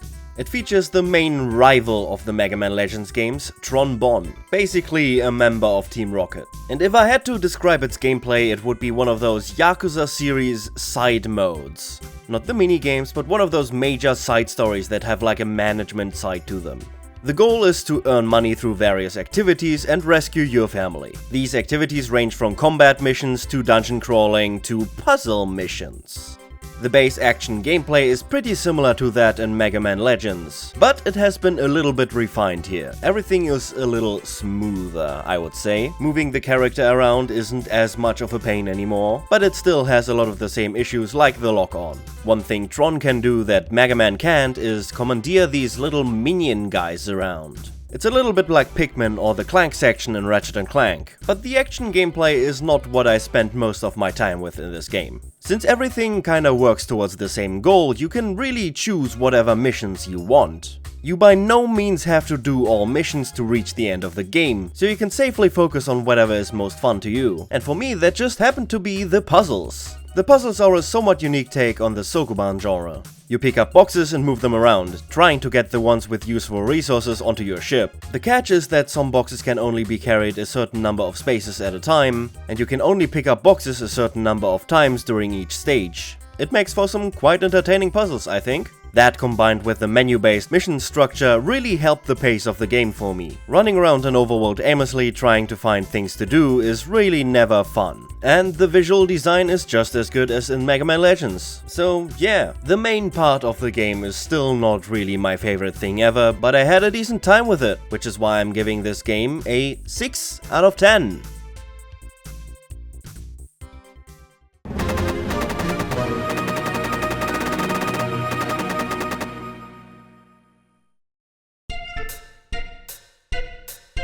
With the Japanese version of the Misadventures of Tron Bonne, you also got a sort of demo for Mega Man Legends 2, with a title that roughly translates to Mega Man Legends 2 Episode 1 Rolls Close Call in English. It does seem like something that would be somewhat substantial, but it's really not. It's mostly just a demonstration of the new mechanics. And I gotta say, it plays pretty smoothly. Even compared to the Misadventures of Tron Bonne, the character movement is a lot less janky. But yeah, in terms of content, you have a basic movement tutorial, a very simple quest through an area that also exists in the main game, a short dungeon crawling segment, and an action stage, which is what the title refers to. All of this probably takes like 20 minutes to an hour, depending on how fast you are. But I gotta say, it gave me hope for Mega Man Legends 2. If there was something I was worried about, it was the really bland design of the included dungeon. You know, I wasn't even really a fan of the ones in the original, but the original Mega Man Legends at least had some interesting-ish rooms. But this is just a basic gameplay demo. All in all, I think it does what it should and make me excited about Mega Man Legends 2 pretty well.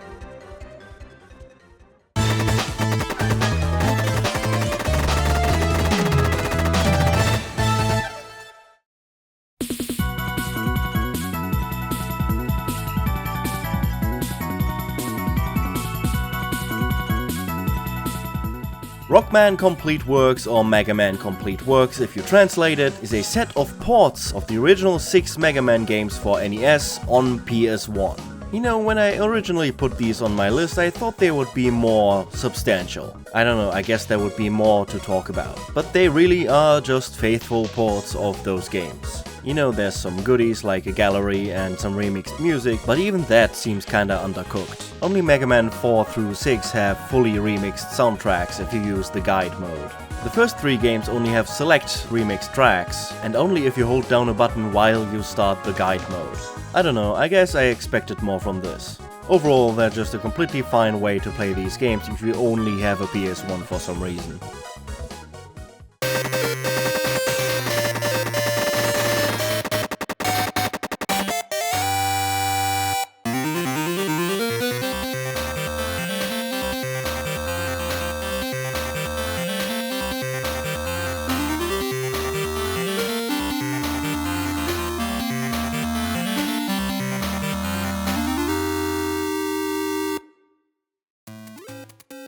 Rockman Forte Mirai Kara no Chousencha, or Mega Man and Bass Challenger from the Future, is a classic-style Mega Man game for the Wonderswan. While it seems to be kind of a companion piece to Mega Man and Bass, it's mostly related to the Game Boy Mega Man games. For example, the structure of getting 4 Robot Masters first and then more. There is a shop and items and all of the stuff I don't really like about this era of classic Mega Man games, but it's not really a big deal here. This is pretty much an average Mega Man game. There's nothing really to write home about. You can play as Bass, which is more useful here than it was in Mega Man and Bass. Bosses actually have acceptable windows of invincibility, so combat isn't quite as painful, though I still don't really like how you can't move while shooting. The graphics are whatever. The music is very bloopy as is expected for this console, and there are some weird gimmicks where you have to rotate the screen, as this is pretty much the console's gimmick, but there are no real standout features here. Nothing that really kills the game, but nothing that really stands out as something good. It's fine. I see this as a baseline for a fine Mega Man game. Anything worse than this I would rather not play, and anything better than this is probably worth playing to some degree. Of course, there's outliers in both camps, as for example I would say Mega Man Legends is worth playing even if I don't really like it that much, because it is a pretty unique experience. But as far as your box standard Mega Man platformer goes, this is the bottom line. And with that in mind, I'm giving this game a 5 out of 10.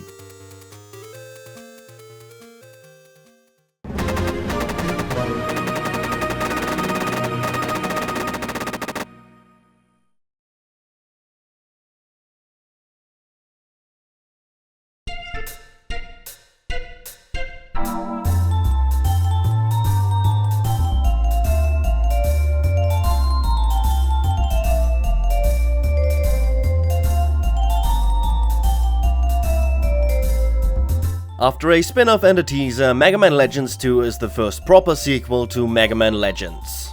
And I gotta say, it makes a pretty good first impression. The story seems to take itself a lot more seriously than in the first game, which is a good thing for me, but I don't know if that's so much of a good thing for the fans of the series. See, even with a story that takes itself a little bit more seriously, this still wasn't really for me. It is still very much the same kind of thing the first game is, story-wise. There just seem to be a lot more stakes here. The main cast seems more directly motivated than in the first game. Mega Man and Roll have goals here, rather than just being kinda dragged into the story. But this comes at the cost of the overall more lighthearted tone of the first game. This is really a matter of taste, and while I am glad it is this way, I don't feel like I am the person that should be glad about the story in this game, seeing as I was never really going to like it. But there's a lot more to these games, like, for example, the combat. On a base level, the combat feels a lot better than in the original game, I think. The lock-on system is much improved, Mega Man doesn't really hiccup as much anymore when you try to move him during combat. It's more fluid. But the game seems to go for some kind of balance which I don't really feel was necessary. See, the first game could be broken pretty easily by good equipment, which you could get pretty reliably. But in this game, pretty much anything requires 2 random items from 2 random places. I legit couldn't get any single sub-weapon for most of the game. After all, it was my first playthrough. This means that I pretty much had to entirely rely on the Buster in this game, which just makes fights take a long time. The fears I had about the dungeon crawling in episode 1 also came true. While there's some nice visual design in some of the dungeons, the layouts themselves are really basic. There are some more interesting rooms with gimmicks here and there, but nothing on the level of the first game, which really wasn't that much anyway, but this feels more like Persona 4, if you know what I mean. Long hallways connecting to hallways connecting to hallways. Another point of contention is this game's structure. It's missing the connecting piece of the central town that Mega Man Legends had. The world in this game is split into different islands with their own characteristics. I think I prefer this approach overall, but I can see why someone would like to have a hub town of some sort. You know, I really didn't enjoy the aimless running around in the first game, and the town wasn't really the culprit of that, but it was the medium through which it was done. What that game really lacked was direction, and this game has a lot more of that. But somehow with all of these improvements, it doesn't really amount to that much of a better game. I think I like it more, but not that much. I feel like if the gameplay were further refined so that it actually feels good and not passable, and if they got some real level designers on the dungeons, I think this series could have gone somewhere, but as it stands, I guess this is where it ends. I would have liked to see more, but I'm not really that sad that this is the last one. In the end, I am giving this game a 5 out of 10 as well.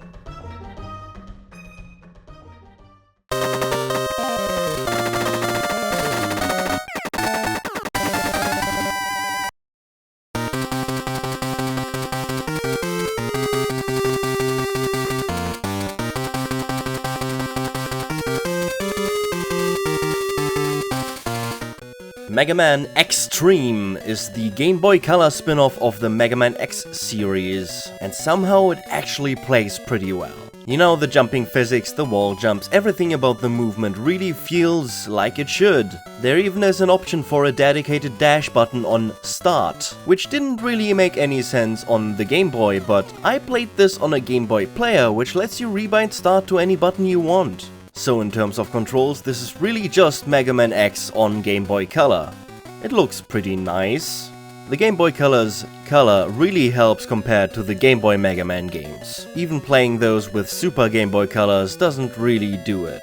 As is tradition for a handheld spin-off series, Mega Man Xtreme takes stages and bosses from Mega Man X1 and X2. And the structure is kind of strange. You play through 4 stages first and then you fight all of the end bosses, at which point you finish the game. Then you unlock Hard Mode, which has completely different stages. After that you unlock Extreme Mode, which finally has both combined together. I guess this is kind of a way to extend playtime, but I've never really understood the need to split Mega Man games into 2 halves. I would have preferred to just play Extreme Mode from the get-go, but I guess this is fine.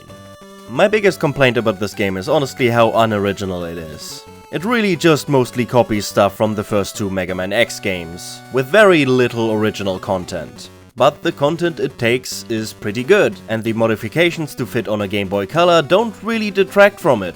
All in all, I think this game deserves a 7 out of 10.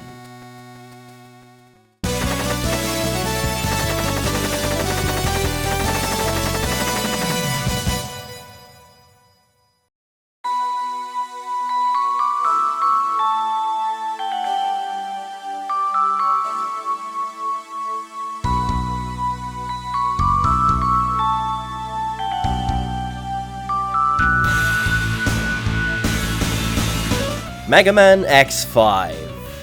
There comes a point in every long series history at which it becomes shit. Development teams change, the times change, maybe technology changes. In this case, I think it was a bit of the first two. Mega Man X5 released 4 years after the last Mega Man X game, which is 3 more years than it usually took for them to make another one. In the meantime, there have been the Mega Man Legends series, some ports, whatever. But the only mainline Mega Man platformer in that time frame was Mega Man and Bass. 2D platformers were just kinda going out of style. But here we are, Mega Man X is back, and it looks a lot like Mega Man X4 at first glance. It seems to use a lot of the same technology at least.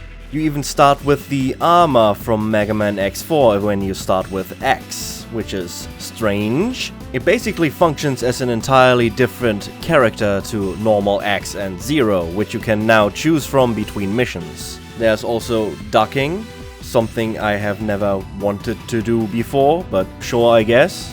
One of the first major complaints I have about this game immediately becomes apparent at the start. There's a time limit. Not a real time limit, but you basically have 16 level starts to get all of the things you want before something happens. To me, this kinda goes against the entire concept of Mega Man X. You know, exploration, revisiting levels, experimenting with your abilities to get items and whatever is all part of Mega Man X for me. And with basically just 2 attempts per level, this for one just invites safe scumming, which pretty much invalidates the entire reason this system exists in the first place, to build some tension. But everything else in the game also really doesn't seem to like giving you tension. You know, Mega Man X4 introduced continue points at the halfway marks of levels. This may have contributed to the game's overall lack of difficulty, but in the end I don't think it was much of an issue because the game around it was really good. In this game they decided to double down on that. Every checkpoint which you would respawn at on life loss is now also a continue point. You basically never lose any progress at all, which is honestly kinda useful because this game's levels aren't made very well. Dumb platforming sections, enemy spam, and a general lack of care on anything mean lots of cheap deaths with no consequences, so you just kinda forget about them. Just in general, this game seems to want to be Mega Man X4 so bad, but it feels like the developers really don't know how to do that. Elements from that game also appear in this one, but none of the context that made those elements work is here to accompany them. My go-to example for this is the stair room. You know, the spiral stairs from Mega Man X4 were kind of a cool set piece. Let's do them again. But worse. The perspective is all off. It doesn't look like you're walking on the stairs at all. It is just the same technology applied to something that doesn't work as well. The speedboat section in this game is also much more annoying than in Mega Man X4. And there's even a fun little Quickman section for those who wanted to know if wall sliding makes those unplayable. Yes, it does. I also just feel like this game was made for Zero in general. I mean, X can collect his armor parts like usual, but he can only put them on as a set, so A lot of the level gimmicks just don't seem to be made for X. Zero's ability to mash the enemy spam away is really the only thing that makes some of these sections playable.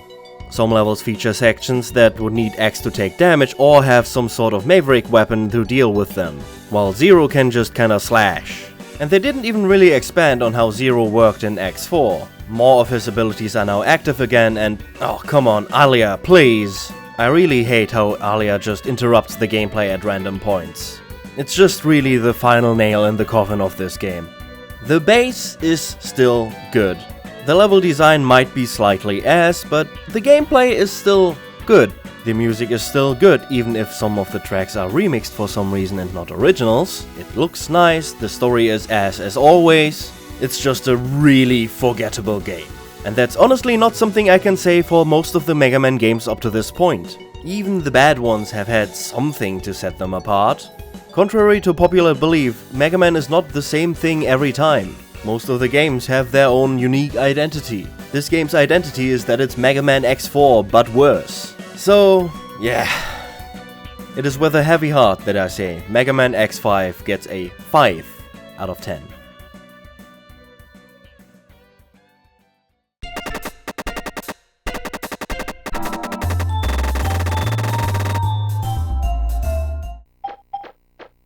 Here we go! Mega Man 64 is an N64 port of Mega Man Legends. With the N64 being a generally more powerful console, you would think that while maybe the voice acting suffers, the game might run a little better or at a higher resolution. But no, Mega Man 64 frequently goes into single-digit frame rates, the voice acting is predictably compressed to oblivion, the control scheme is awkward because you only have one set of shoulder buttons, and the ugly N64 texture filtering really doesn't help. Yeah, if you wanna play Mega Man Legends, play the PS1 version. This one really isn't worth it.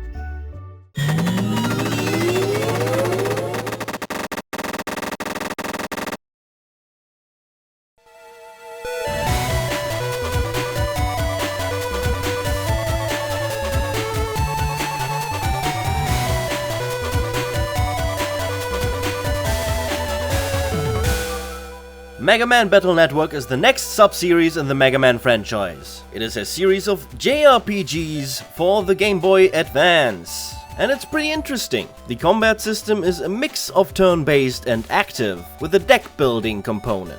You choose your abilities from the chips you draw, and then you execute them in an active time battle while moving around this grid. You also have a default blaster, which is honestly pretty strong in this game. And yeah, it's definitely unique.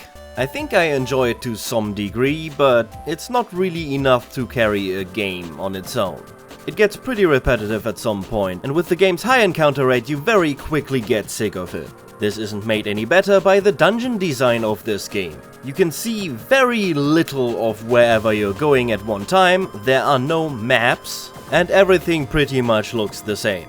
So finding your way can be pretty hard while you're constantly being interrupted with fights. I described the dungeon crawling in Mega Man Legends as a bit boring, but this is on another level. While I think the combat has more potential, it's just way more annoying with how much there is. Then between the dungeons there is the overworld, which is just as bad, if not worse, than in Mega Man Legends. You walk around waiting for the next plot point to happen to you. Your character in this game has no agency at all, and this isn't helped by basically having to go through the same 3 areas over and over again. Just comb the whole map for the one guy you need to talk to or the trigger to walk over, and there you have it. Even when there is a goal, the thing you'd have to do is sometimes so specific it's really not that intuitive to figure out.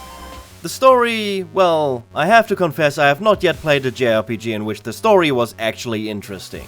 These kinda games can be engaging through other means, but yeah. And Mega Man Battle Network in specific seems to be made for even younger audiences than Mega Man Legends, while also not possessing the charm of that series. So yeah, I didn't really have a great time with this game. I don't think anything is gonna change with the story, but maybe the dungeon design is gonna improve in the later games. I think that alone could turn this series around for me. But as it stands, I'm giving this game a 4 out of 10.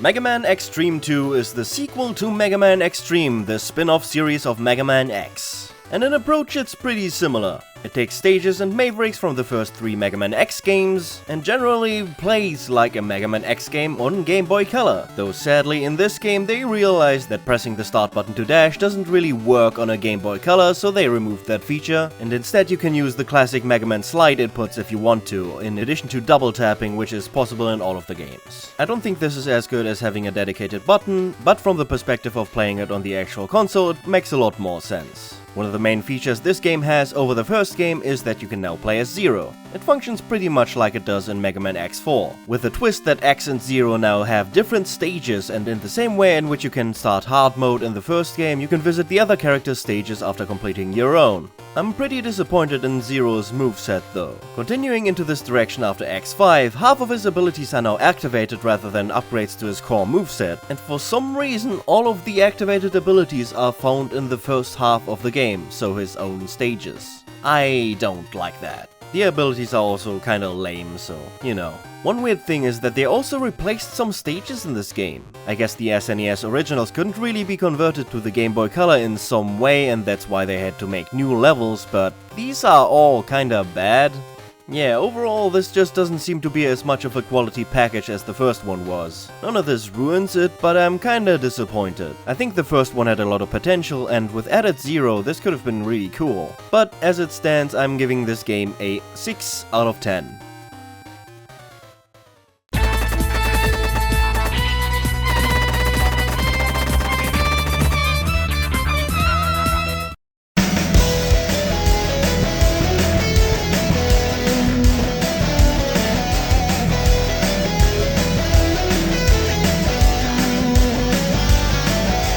Rockman Strategy is a Taiwanese tactics game in the Mega Man series. I'm gonna be honest here, I barely even got this game to run, and as you can tell from the footage, not really well. Somehow, there is an English patch, but menus aren't translated, so it is honestly kinda impossible to play for me.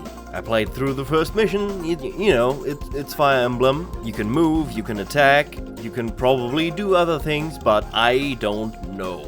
All I know is that the character art is incredibly awful. This is terrible. The visuals are also bad. I was not actually able to hear anything playing this game. I don't know why. Yeah. Don't be under the impression that my opinion on this game has any merit at all, as I barely even fucking got to play it. But if you're looking for an opinion on trying to play this game in the current year while not speaking Taiwanese, yeah, this is a 1 out of 10.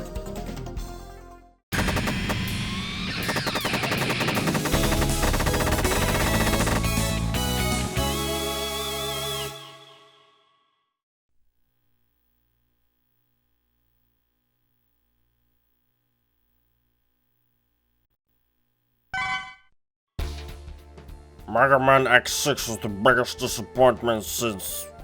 Well, I guess Mega Man X5? To be honest, X5 had already kinda killed the series at this point, but X6 dealt it the final blow. This game is just awful.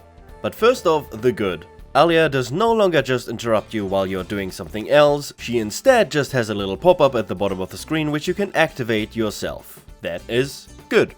Doing away with the time limit is also good. Everything else about this game is worse than in X5. The level design is worse. The level gimmicks are worse. Everything is more annoying. The armor system is still as bad as it has been. The way the rescue system gives you basically infinite 1-ups just really makes you wonder why they exist at all when you also have infinite continues at the same save points. Zero is an unlockable character this time, but once you get him, you wish you hadn't. He just plays markedly worse than in every other game so far. Animations are longer, he is more sluggish overall, he is no longer as snappy to play. One of the worst things this game does is the Nightmare system, as it seems to be called. Depending on which levels you have visited recently, the next levels you visit are going to have shitty gimmicks in them. Things like a ghost that goes through walls and damages you in a level where you have to hide in little crevices and wait out avalanches. These two gimmicks really go well together. Nothing in this game is fun, nothing seems well thought out, nothing is good. Or rather, everything is just inexplicably worse. Oh, you want to upgrade your character? Then grind! You get upgrade chips from rescuing Reploids, but you can only really start to equip them at Hunter level A, which either requires grinding or playing through most of the game before actually engaging with the system. Great, but not everything that makes this game bad is in the design. Sometimes when you press the attack button, which really doesn't happen a lot in a Mega Man game, you just randomly dash. I did not imagine this is a known bug, and that really makes it feel like the consumers were the first people to ever play through this game. From previous knowledge, I really thought Mega Man X7 would be the shark jumping moment for this series, but here it is. Mega Man X6 is just not good on any level. I really don't want to play it again, and that gets it a 4 out of 10. A fucking shame.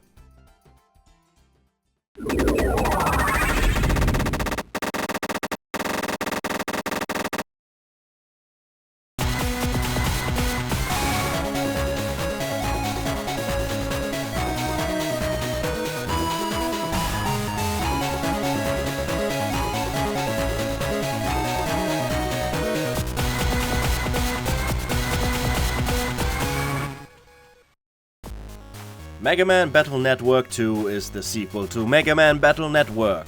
It is pretty much the same game.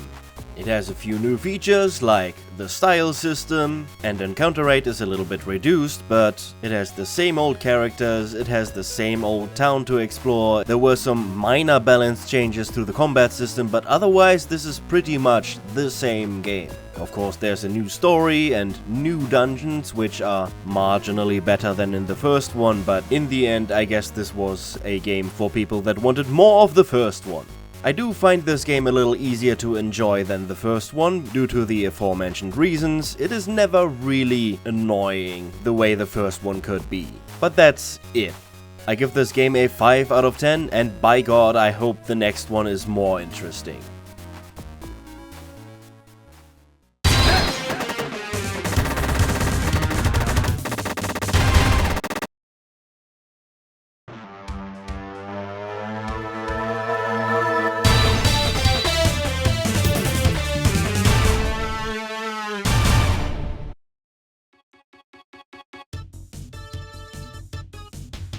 Mega Man Zero is the start of the Mega Man Zero series, which is a sub-series of Mega Man X, which is a sub-series of Mega Man. And this is what I have been waiting for.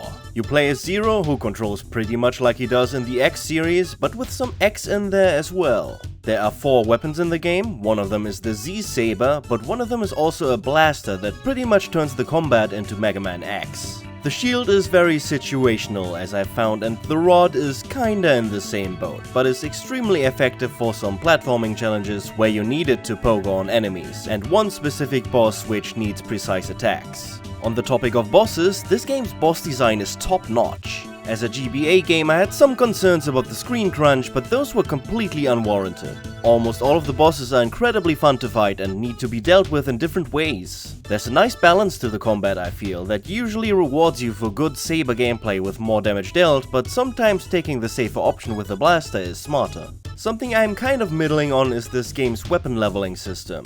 It's not complicated. The more you use a weapon, the stronger it gets and the more abilities it gets. The directional moves from X4 are sadly mostly absent, though with the GBA button layout I kinda prefer it this way.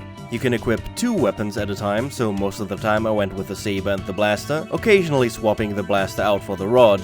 Some of these unlockable abilities are absolutely essential to the game for me, and really shouldn't be behind level ups. Like the ability to fully charge your weapons. One of my favorite features from this game is the ability to charge your saber for a strong smash attack.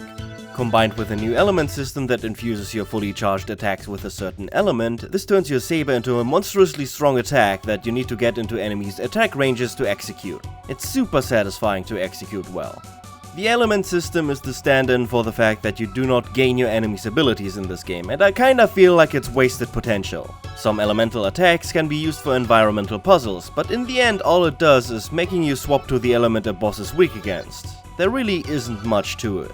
This game's level design is also pretty fun for the most part. Again, I really don't feel much screen crunch in this game, which is probably for the most part due to its wide aspect ratio. There's exactly one stage which, to be fair, appears twice and has a level gimmick I really don't like, but otherwise this was a great time throughout. Now there's one somewhat major weird spot to this game, and that's the Cyber Elf system. Cyber Elves are the major collectibles of this game, and they're everywhere. They're hidden like the collectibles in the X series, or drop from enemies if you kill enough of them in a given stage. Since the game is semi-open world and that you unlock new areas of the world as you clear missions, going back and exploring to find the ones you missed is pretty fun. The Cyber Elves can then be used as either one-off heals or abilities, or to unlock permanent health increases and sub-tanks. This sounds kinda cool until you realize that you have to spend boatloads of currency to raise them first. I had almost entirely ignored this system until the actual final level, where I thought surely there has to be a way to increase your defenses in this game, and yes, there was. I had a bit over 1,000 energy crystals at this point, which did not even let me get a single sub-tank, so I set off to grind. I looked at a list of which ones give permanent upgrades and spent 3 hours in the desert running back and forth collecting energy crystals to feed the Cyber Elves, after which I absolutely steamrolled the refights and the final boss. This was not ideal to say the least, but to this game's credit I did do it willingly. In hindsight, the Cyber Elves are way too strong in this game. Using any of the permanent ones does give you a permanent ranking debuff, but there's absolutely no reason to pay attention to that in this game unless you want slightly harder bosses. Covering up spikes completely, quadruple health, and double defense all at the same time are a bit much. The Cyber Elves do play into the story of this game though, which for the first time in a Mega Man game I actually found kinda entertaining. Dr. CL has to be one of the first Mega Man characters with major speaking roles that I did not want to punch in the face. Where the storytelling in Mega Man X can be charming, the story in Mega Man Zero is actually kinda good, which I really do want to commend this game for. It's nothing groundbreaking or anything, but the fact that I'm not annoyed by it is an achievement on its own. All in all, this game was fucking great. An incredibly rewarding game that just hit a little snag in terms of collectible balancing, which is drastically scaled down in the sequels. I'm excited to see where the series goes, and I give this game a 9 out of 10.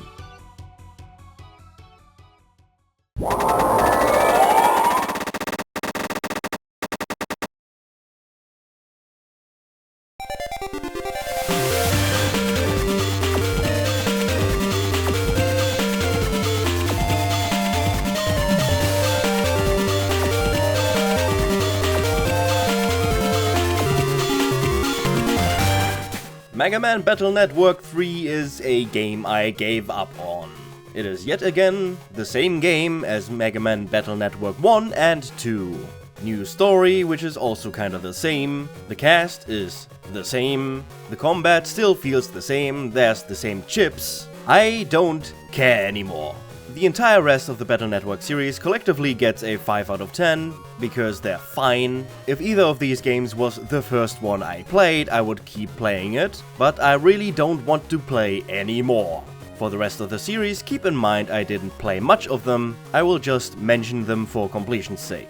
So yeah, this game's menu has a new look. Cool. Next.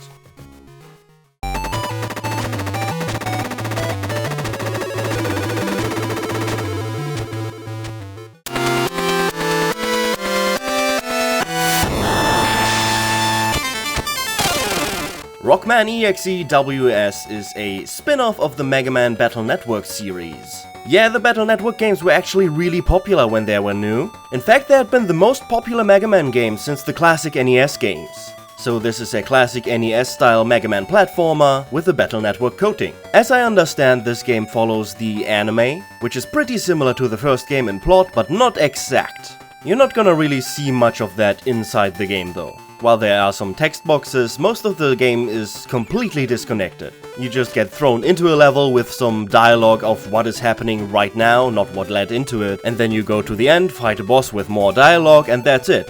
As another Wonderswan game, I think this game uses the console in a much more interesting way than its predecessor. Obviously jump and shoot are on A and B, but the Y buttons are for your equipable chips. And I think this is actually kind of a cool way to integrate the chip system from Battle Network into a platformer. The chips drop from enemies or you find them in the environment, and you can equip them to your 4 Y button slots that very much work like the C buttons on the N64, which is also why I recommend using an N64 controller if you plan to emulate this game.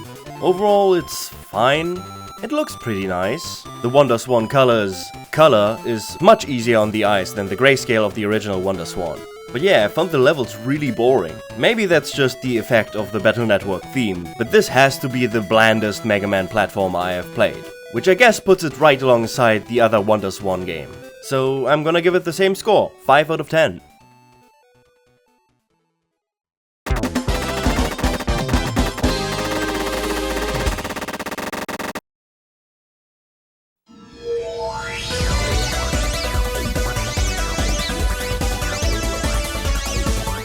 Mega Man Network Transmission is the first 6th gen Mega Man game, and it's another Battle Network spin-off title.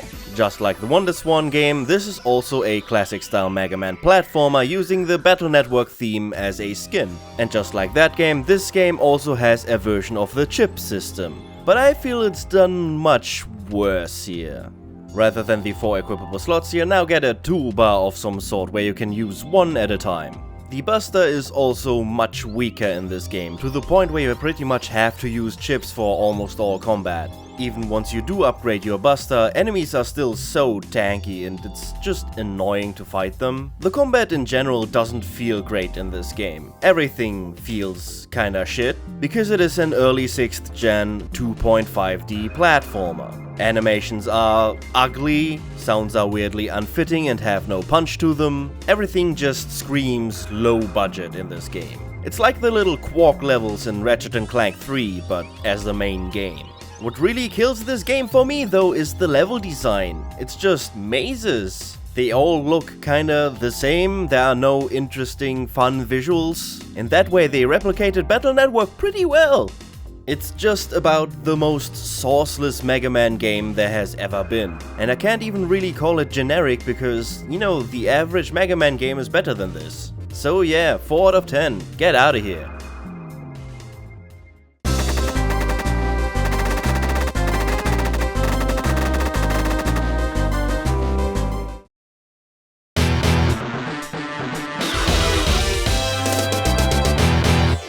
Mega Man 02, the sequel to one of the better games to come out of this era of Mega Man games. It pretty much picks up exactly where the first one left off, both in story and in gameplay. The biggest new addition is the introduction of EX skills, which you get from defeating a certain boss while at A rank or higher. These are basically the replacements for the different weapons or abilities you get from Mavericks in the Mega Man X series. Though for whatever reason they tied it to the rank system in this game. This means to get all of the EX skills you basically have to rush through every level while killing every enemy and not taking much damage, all while also not using any cyber elves. This is not ideal for a first playthrough to say the least, and there's the issue, I tried doing that on my first playthrough. It just made the game a lot more tedious, boring, whatever you wanna name it, and the reward really wasn't that worth it. I mean, you get to augment your buster shots a little bit, and there are a few attacks with directional inputs like in Mega Man X4, but because of the limited amount of buttons on the GBA, you'd have to use the normal attack button for these. This means that it's much more likely to execute one on accident. So, for example, the plunge attack I just kept turned off, which is something you can do, and I appreciate that. One thing that was added back to this game is a little bit of collectibles that aren't cyber elves. Just 2 sub-tanks are also somewhere in the world, and those really are lifesavers on an A-rank run. After I gave up that A-rank run and started using some cyber elves, I think those are a lot more balanced in this game than in the first one. You don't get insane defense and remove all spikes, but you do get to have a lot more health and make spikes into damaging obstacles instead of insta-kill obstacles. The latter is probably actually my favorite cyber elf. Another new addition to this game is the form system, which is similar to that in Battle Network 2, but it barely adds anything. Most of them just make one aspect of you weaker than it really should be, so I just stayed with a normal one. The new weapon in this game replacing the spear also gave me a few headaches. It is a grappling chain you can use for platforming as well, but just like the spear it also uses directional inputs, which makes it really hard to use. It's imprecise, hard to time and cost me a lot of deaths in spikes or pits. Which by the way, there are a lot of in this game. This game really likes its insta-kills, especially with spikes. While I have mostly been complaining for now, this is actually still a really good game. It feels great to play, and if you give yourself a little wiggle room, the levels are actually pretty fun. It just feels like one of the designers really hates players, and I don't think I like that guy. With all said and done, I believe this game deserves an 8 out of 10.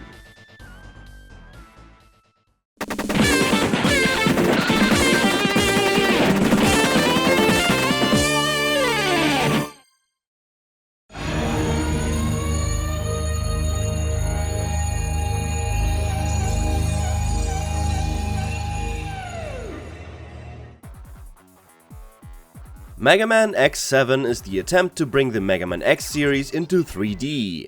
While it is all 3D graphics, gameplay can be either classic 2D, a front-facing Crash Bandicoot kinda style, or free-roaming 3D. The 2D gameplay suffers from the usual PS2 era 2.5D issues like bad animations, slow wind-ups to actions that were instant in 2D games, a general uselessness of melee combat, RIP 0, and a complete and utter lack of impact in everything. Otherwise, it's reasonably close to the gameplay of X5 and X6, and you have all of the basic abilities here, like dash, air dash, wall jump, and so on. All of these abilities actually also carry over into the 3D sections, which is probably the coolest thing about this game. Dash jumping in 3D can be pretty cool when everything else plays along. In the front-facing 3D sections without camera control, you can almost see a vision here. I mean, that's how Crash did it. You take a gameplay style that was mostly two-dimensional until this point, and you add a third dimension in a controlled and limited way, so you don't have to make too many compromises in gameplay for the sake of the camera.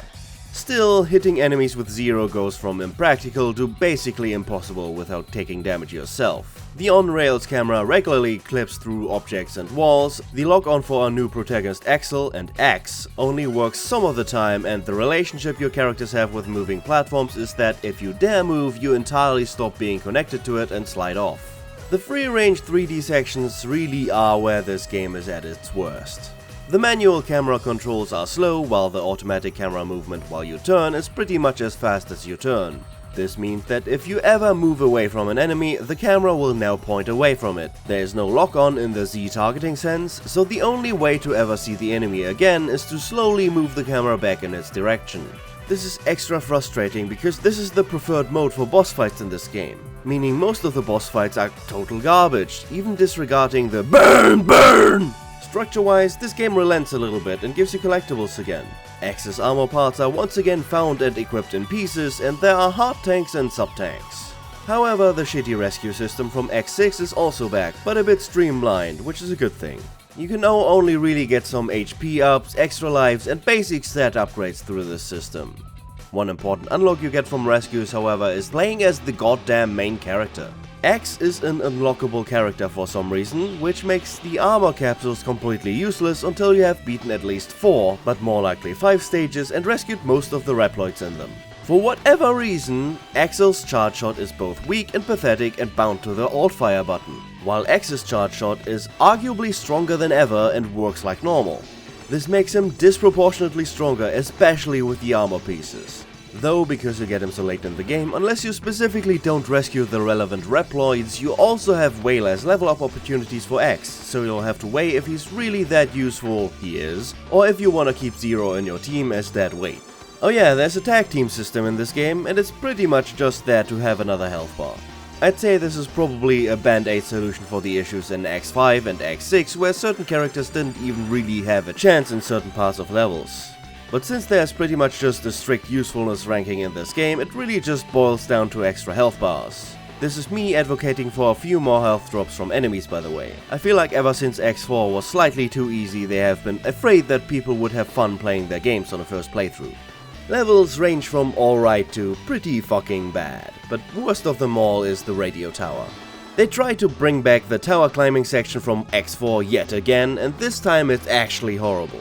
You can see enemies spawn in real time, though that's kinda normal for this game, and the screen space is so goddamn small that Zero's double jump goes completely off screen. The ranged character's lock-on also completely freaks out on this level. Enemies get locked onto when they spawn, but as soon as something moves, that stops and you shoot straight ahead of the tower. You need to be pretty much in melee range already to hit anything, so this is the one level where using Zero at all makes sense. As a fun side note, you can actually put on Japanese voices for the cutscenes in this game, which makes them kinda the best cutscenes of the franchise so far, which is honestly not a huge bar to clear. But the in-game voices are still English, so you can burn to the ground all you like.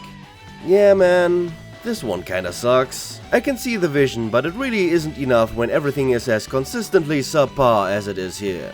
Not the worst Mega Man game, not even the worst Mega Man X game, but it's down there. I give it a 4 out of 10.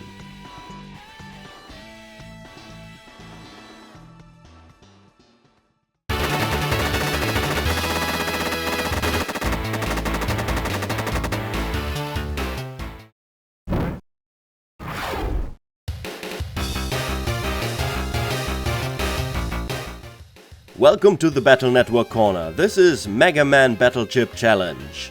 As we are firmly in the era where the only profitable part of the Mega Man franchise was Mega Man Battle Network, here's one more spin-off. This is supposed to be a mostly battle-focused game. Minimal story, no real running around, just combat. But it's not just Battle Network combat, for some reason. Rather than the action battles in Battle Network, here we have an auto-battler. Along the lines of more modern games like Super Autopads or Backpack Battles, you choose your loadout at the start of the fight and then you just go through it. It is semi-strategic, semi-random in a way, and it still has those collectible card game aspects I don't really like. But most of all, this game is just boring. Either you win or you don't, you can't really influence it yourself. There are exactly 2 opportunities to actively influence the battle, and you can't even really make reliable builds, you still have to rely on random draw and grinding to get your chips. I don't think this one is very good. I give it a 4 out of 10 and let's move on.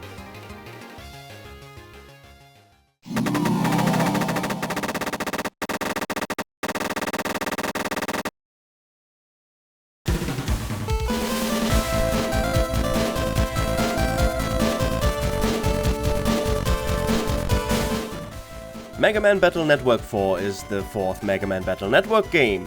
It has a new art style, and apparently it's sort of a soft reboot of the series. The layout of the hometown is completely different and honestly really simplified. I wonder why. However, everything else is pretty much how it has been, so refer to the sections about the previous games if you want my opinion on this series. All I know is that this game is pretty controversial among fans of the series.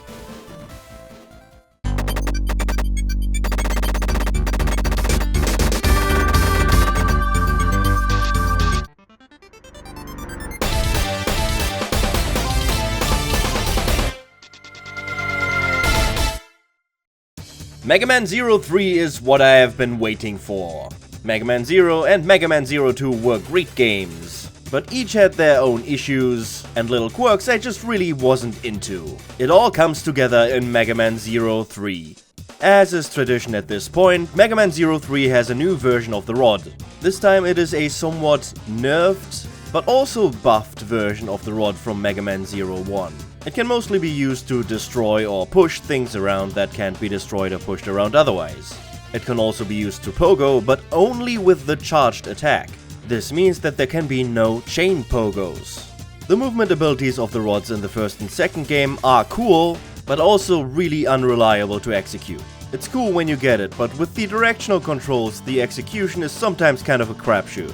With how many instant kills there were, especially in Mega Man 02, this would just all compound in way too many moments where you could just die at a moment's notice. In Mega Man 03, there's way less of all of that. Less spikes, less infinite pits, and just generally better flow through every level. It is so much less anxiety-inducing to play this game than the first two. Pretty much every level is great fun, and that doesn't just concern the main path through it. Mega Man 03 completely overhauls the collection system in the series. Instead of directly finding things like sub-tanks and cyber-elves, you now pick up these data discs. These contain things like cyber-elves, but also the new equipment chips and lore entries. First of all, the cyber-elves. This system has been somewhat reworked. There are now 2 types of cyber-elves: fusion elves and satellite elves. Fusion elves work just like before, but satellite elves can be equipped to one of 2 slots. This doesn't give you a score penalty and doesn't use up the cyber elf.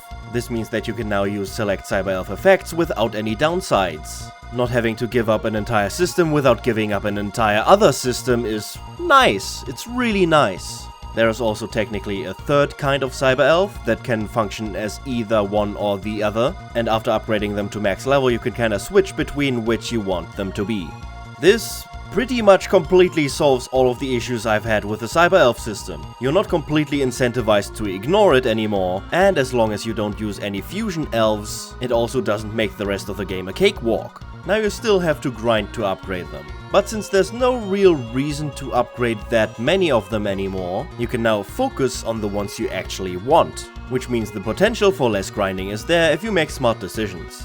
Of course, all of this is in the context of only using satellite elves. Which, by the way, if you want you can still use fusion elves, which make the game a lot easier if you're having trouble with it. However, there's now a new type of equipable and collectible in this game: the equipment chips. You have slots for helmet, body, and so on, like Mega Man X would. The elemental chips from the previous games are now part of the body chips, but there are a lot more not obtained through the story. These are just collectibles lying around somewhere like the armor capsules would be in a Mega Man X game, and they are just as useful. However, there are now several options for each slot. This means you can customize your moveset and abilities however you want. Oh, the boss you're about to fight doesn't have an elemental weakness, then change to something else. Plus, with this system you can finally get the double jump back. Weapon leveling is also completely gone. I've been mixed on that system in the past, but playing a game where you get all of the weapon abilities from the start really cements my opinion that, yeah, this is for the best. All of these systems work together to make this an overall much more fun game. Getting A ranks and EX skills is suddenly not a pain anymore. However, what really brings it together this time, I think, is the story. Not just the story, but the atmosphere of everything, the way it's delivered. It's not like the story is the greatest, most interesting thing ever, but the way it's presented is so good. Mega Man Zero takes itself way more seriously than any of the other Mega Man franchises, and Inti Creates has the skill to actually pull it off. For the first time in my experience, make you care about the story. A game's gameplay can be the best ever, but if the presentation is boring, then I at least will probably not remember it. Video games aren't one thing. They're a combination of everything that goes into them. And this game is a perfect example of that. Everything just comes together to make a great and memorable game I would love to play again. In fact, I am playing it again. 10 out of 10.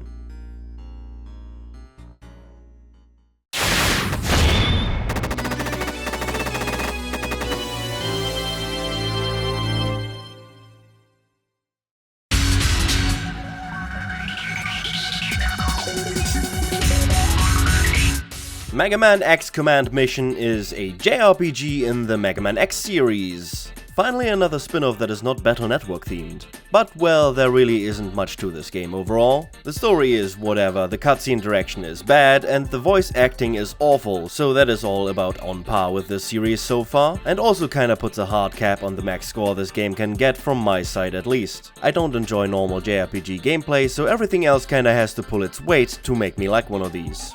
This is one game in a sea of PS2 JRPGs that are all kinda the same.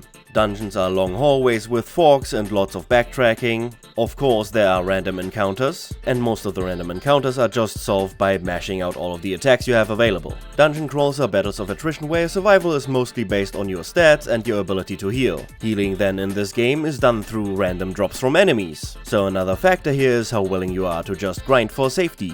There's a bunch of equipment to fight and buy, rarely any you wanna actually use, but it's there. And man, how bland can a game really be? As any JRPG, someone will have played this at the age of 12 and it is thus their favorite game ever, but I do not care. 3 out of 10, don't talk to me ever again.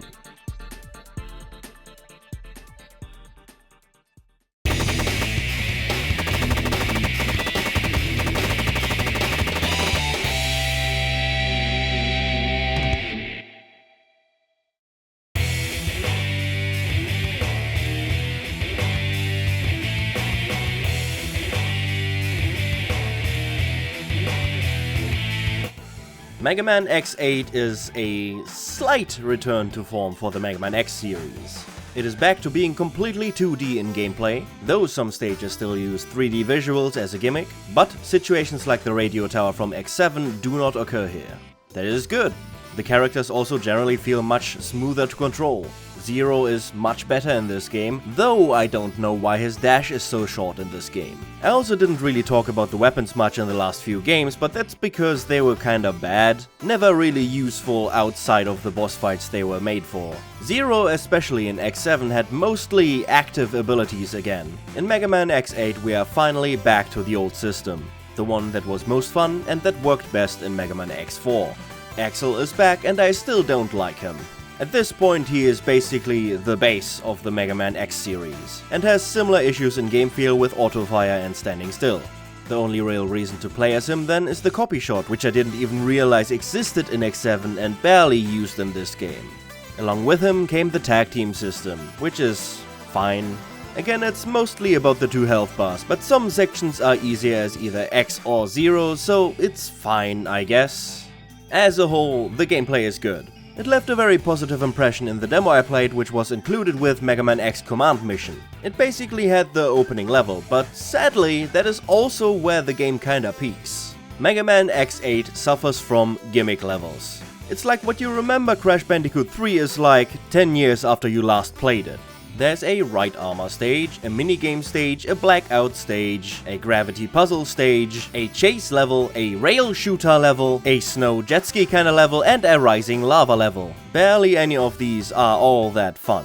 While the base gameplay is good, you barely ever get to use it. Half of the levels put you in some kind of vehicle, and half of the other levels aren't structured in a way that just makes it fun to play. Everything needed some sort of gimmick. There might be 8 armor pieces you can mix and match for X and various upgrades strewn through the stages, but because navigating them is so annoying, I didn't really feel like collecting all of them. These upgrades then also have to be bought with currency, which, as always, you have to grind for. I really have no idea what the obsession with the shop system is. It is pretty much always just worse than the alternative. As the series goes on, it really just makes me appreciate X3 more. While I wasn't in love with how it handled being able to start the chain of unlockables, the sheer amount and fun spots they were hidden in is really good. Something I expected to see more of, but never really did again. Except for maybe the Mega Man Zero series. But all of this aside, this was such a big step in the right direction that I can only assume nobody cared at this point. It's not that this game was the final nail in the coffin, it was so bad it finally had to be killed. The previous Mega Man X games just had demolished all goodwill, and nobody bought this. And it's not like this is some hidden masterpiece either, it's okay. When it works pretty well, when it doesn't work it's eh. Though I don't know if even a masterpiece could have saved the series at this point. Anyway, with a 7 out of 10, the X series ends at the same point the classic series did. At number 8.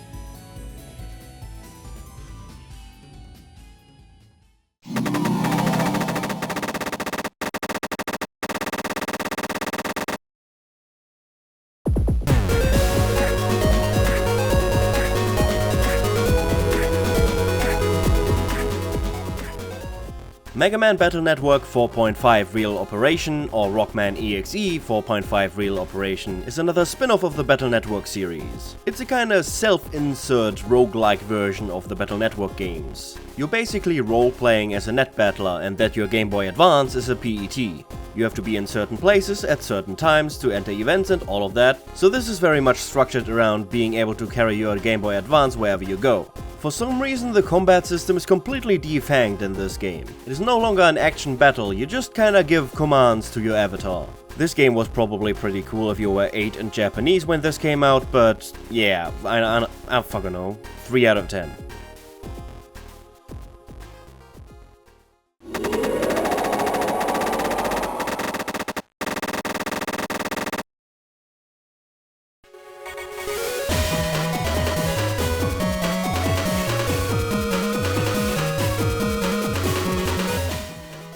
Mega Man Battle Network 5 is the next Mega Man Battle Network game.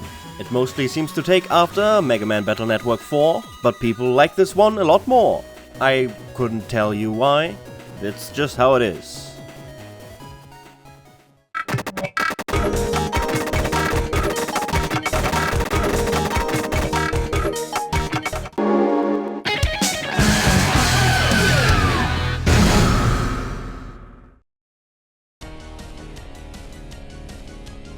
Mega Man 04 caps off the Mega Man Zero series in an interesting way. A bunch of elements that were consistent over the whole series are now changed, and that even kinda starts with the story.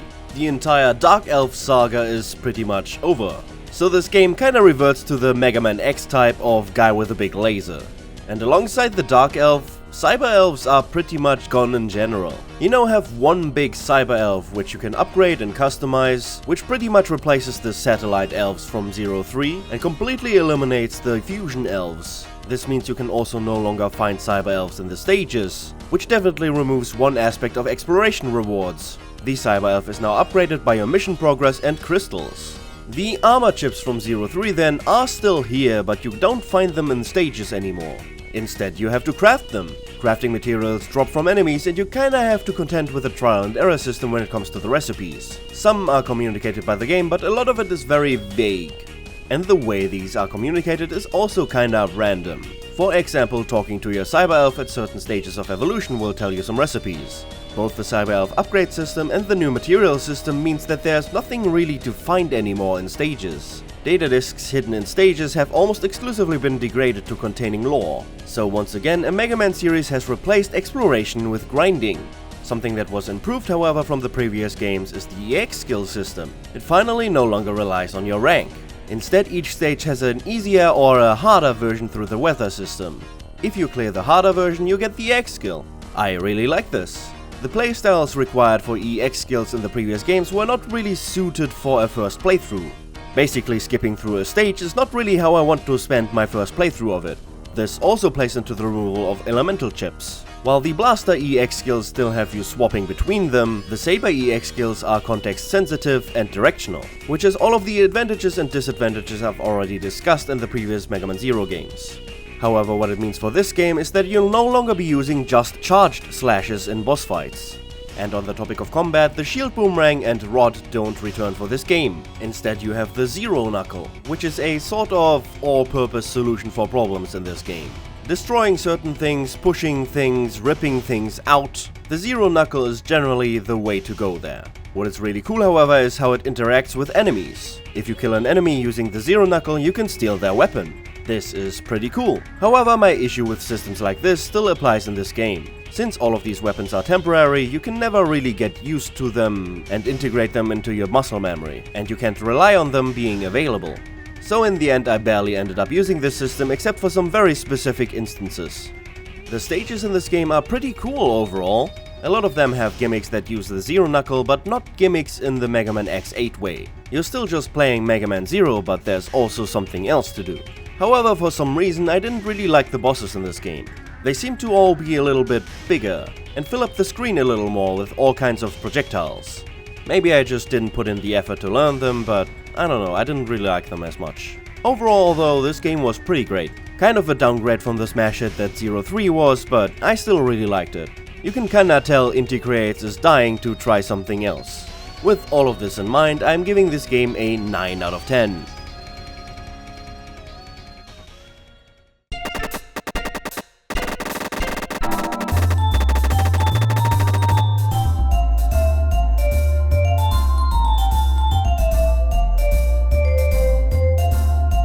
With the release of the PlayStation Portable, Capcom decided to port Mega Man Legends and Mega Man Legends 2 to it. While the console has a built-in PlayStation 1 emulator, button layouts kinda necessitated this dedicated port.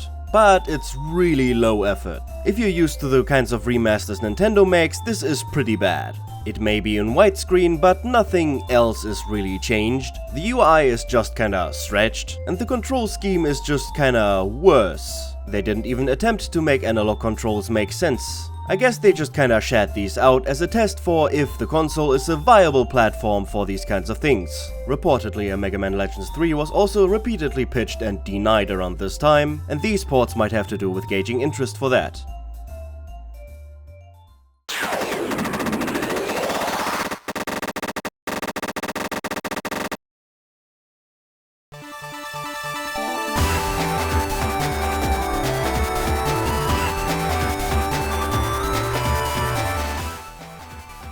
Mega Man Battle Network 6 is finally the last of the Mega Man Battle Network games. The gameplay at this point is pretty much set in stone, and the story has a slightly more interesting hook in this game.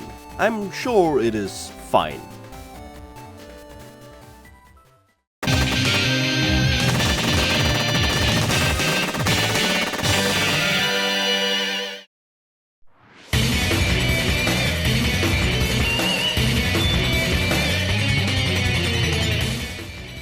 After two relatively low-effort ports of the Mega Man Legends games, Mega Man Maverick Hunter X is a full-on remake of Mega Man X. The dialogue is rewritten, the story is slightly different, the graphics are all 3D, and there are some minor changes to the armor distribution. Otherwise though, it's pretty much exactly the same game. Almost block for block. Which again is a little bit of a problem. Mega Man Maverick Hunter X is a PSP game, and so it has widescreen resolution. Of course, as Capcom does, they zoomed in instead of out. So with the same old level design, at the top and bottom of your screen you might not see something that is coming at you. Enemies or spikes or something like that. Another thing is that the game feel isn't great. Especially the wall jump dash is kind of weird. It seems to only activate the dash part of it after you've already completed the wall jump part. And the 3D graphics are really nothing to write home about. It's pretty much what you would expect. The main selling point for this game, however, is what happens when you finish it. you unlock the Wily story. There you can play as the character Wily from the Mega Man X series, who has been retconned into a kind of mercenary and not a follower of Sigma anymore. The story presentation in this game is pretty terrible, by the way. The voice acting is awful, and rather than wondering why this worthless piece of scrap thought he could defeat him, Wily now screams, "I hate you!" at X, which is just great. I also don't really like how he plays. He has 3 weapon slots for which you unlock a shit ton of weapons, but they're all so weak in comparison to X's. He also doesn't have a dash. I guess this team didn't get the memo why every later game in the series had the dash from the beginning. No alternate playable character other than Zero has ever been good, and Wily is no exception. Just not really that fun to play. So yeah, yet another remake that doesn't add anything of quality and just slightly fucks up some of the things that made the original good. This gets a 6 out of 10 because the original is still about 60% here.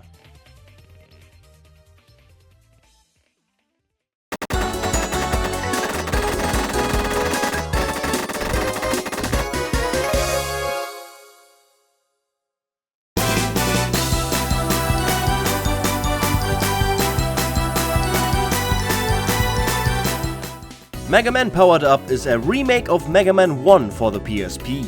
And the first thing that anyone would notice about it is the super deformed art style, which is kinda ugly.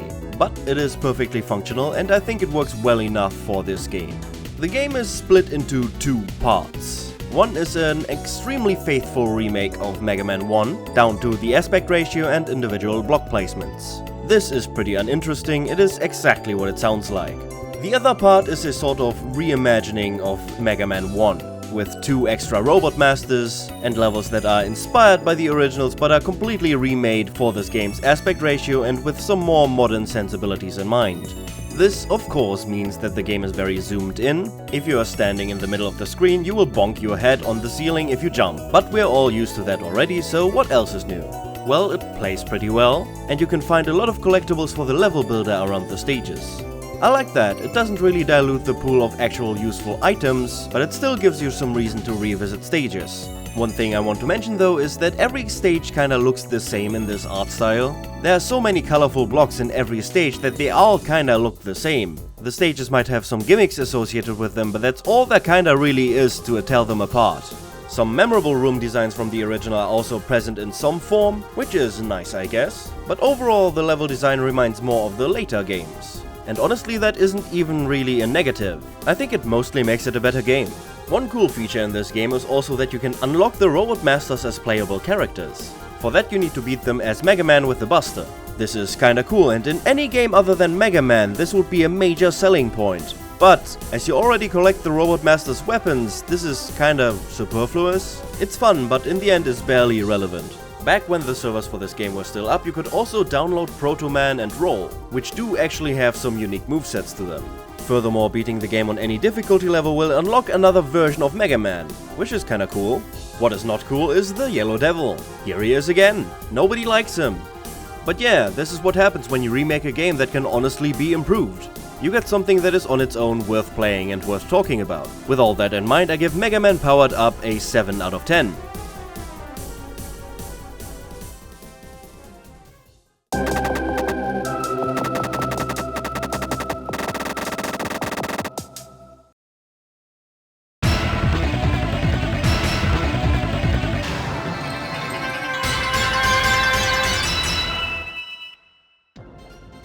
Mega Man ZX is the next sub-series in the Mega Man franchise. Kinda. It is very similar to Mega Man Zero in the pure gameplay department. It's made by the same people, so that checks out. It is a kind of attempt to bring back the open world nature of Mega Man Zero 1.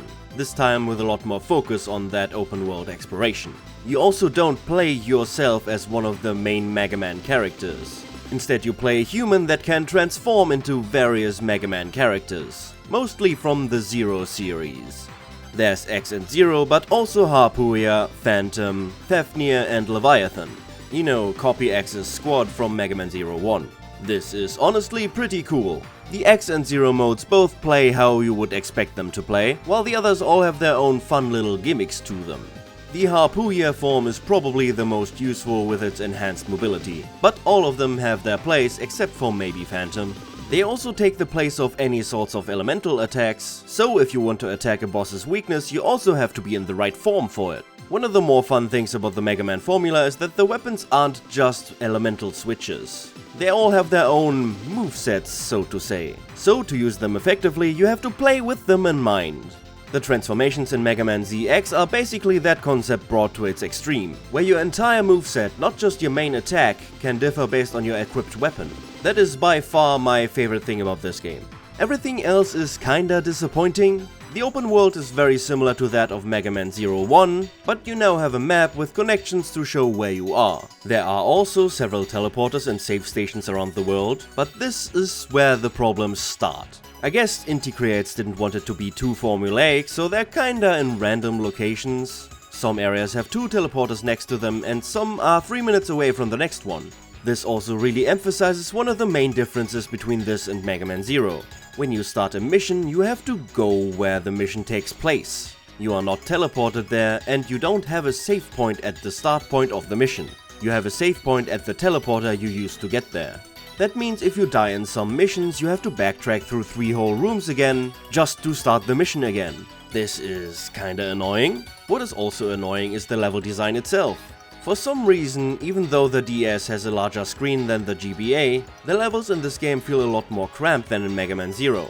Mega Man 0 generally had pretty simple level design. It was fun and very much suited to the GBA. There was never really too much going on screen. In this game you oftentimes have multiple enemies shooting projectiles all in one screen and it gets kinda cramped. It's not super difficult because health pickups are kinda easy to come by, but it's still just annoying. This also counts for the bosses. You know how in the Mega Man 0 series you oftentimes had these larger rooms to accommodate more complex boss fights? Well, in this game it's mostly these really tight, cramped spaces. The bosses didn't really seem to get the memo though, so they still kinda take up a third of the screen. And when they now start spamming projectiles, I mean, where do I go? In the end I just kinda tanked through most of these because dodging didn't really seem like a possibility. And again, that's not really fun, it's annoying. One final annoyance about this game, the exploration is a lie. It tries to have this Metroidvania structure to it where you can kind of freely explore with the abilities you have until you get new ones, but because you still have to take missions to fight bosses, you kinda don't want to explore in case what you're doing right now is a mission. You reach the end of an area and stand in front of a locked door which contains the boss of this area. You can't open this because you don't have the right mission. This is just completely counterintuitive. Please lock off the entire area if I'm not supposed to be here in the first place. And well, that's Mega Man ZX. It's still fun and the base gameplay is really good, but I just don't want to deal with the open world and the levels aren't really as fun as they should be. It's still a 7 out of 10, but after the incredibly consistent Zero series, that's kind of a disappointment.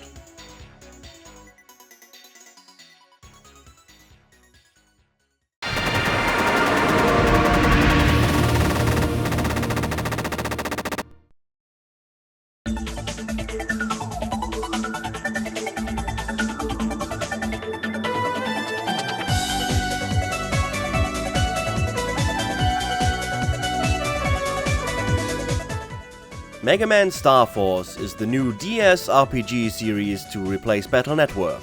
And it really is just a replacement for Battle Network. Going into this, I thought it might be significantly different to some degree, but really that's not the case. It features a new story in a new town with new characters, but you can tell from the art style and the way everything is laid out that it's pretty much still Mega Man Battle Network. The combat has, yet again, been simplified in some ways. You now don't have any squares to move on yourselves, you only dodge on rows, or rather columns, as the battlefield has been turned on its side here. The chip system has been renamed to what it always has been, a card system, and again somewhat simplified. Otherwise this is pretty much what you already know.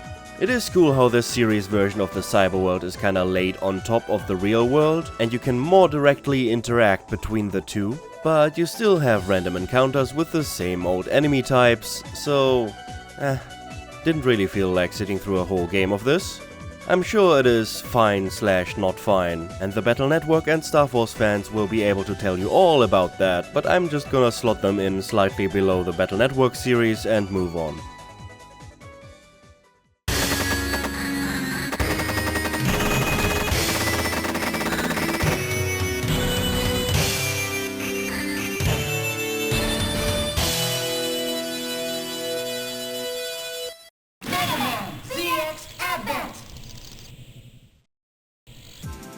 In a way, Mega Man ZX Advent marks the end of this 2000s era of Mega Man platformers. It is the last mainline Mega Man platformer in one of the sub-series, and it's the end of the Mega Man Zero lineage. So let's see what we got here. One of the first things to notice about this game is that you don't start off with a melee character. It has a similar setup to ZX, and the A form you start with is entirely ranged. It has a cool kinda Gemini laser on its charge shot, but otherwise it's just, you know, a Mega Man.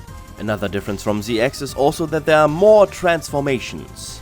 The Biometal A can copy bosses as well as other biometals. So you do have the forms from the last game, if a bit modified, but there are also some more unique forms that are more situational in their use. This is pretty cool, I would say. However, it kind of brings an issue with it. A lot of these boss transformations don't really play that well. Their usefulness is limited to certain areas and puzzle solving, which in a sense is a good thing. It doesn't flood the ability pool with similar movesets. However, it also means that these kinda play like shit, so anytime you have to use them, it's kinda annoying. On the topic of annoying, one of the major annoyances of Mega Man ZX has been dealt with.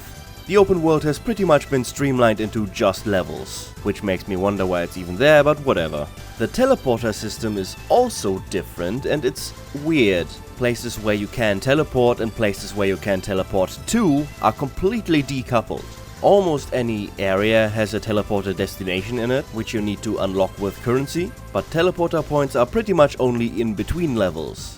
The need to unlock teleporter destinations with currency seems to invite some sort of balancing act between convenience or safety and saving money. However, since you can't use any teleporter points inside of the levels, they are kinda useless. You might think that there's some sort of checkpoints, but that's not really true.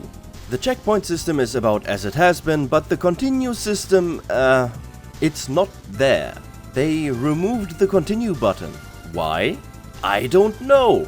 This means that you really do need to save at every opportunity. If you ever go game over, you have to reload from your last save. If you accidentally enter a level that doesn't have a way to return before saving, well, you're shit out of luck. You better one-shot this or you lose a bunch of progress. This is the only Mega Man platformer without a continue button, except for Mega Man for Game Gear. I don't know why they did this. It really serves no purpose other than to annoy the player. It's a punishment for getting into the flow of the game and forgetting about meta features like saving. Inti Creates has to this point made at least 5 games with continue buttons, so why this game doesn't have one, I don't know. But it did sure piss me off. In the end, this game is okay. In a way, it's an improvement over the first ZX game, in other ways it's not. For me, it kinda evens out at the same score of a 7 out of 10.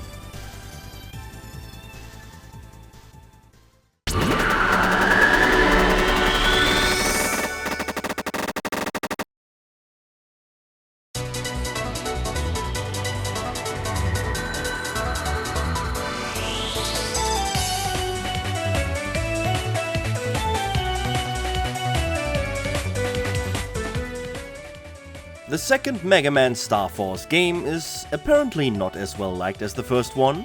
Not that the first one is all that well liked either in comparison to the Battle Network series, but people generally seem to have an issue with the writing in this game. From what little I myself played, I also did have the impression that everyone in this game was just fucking stupid, but hey, I really don't have any strong feelings one way or the other.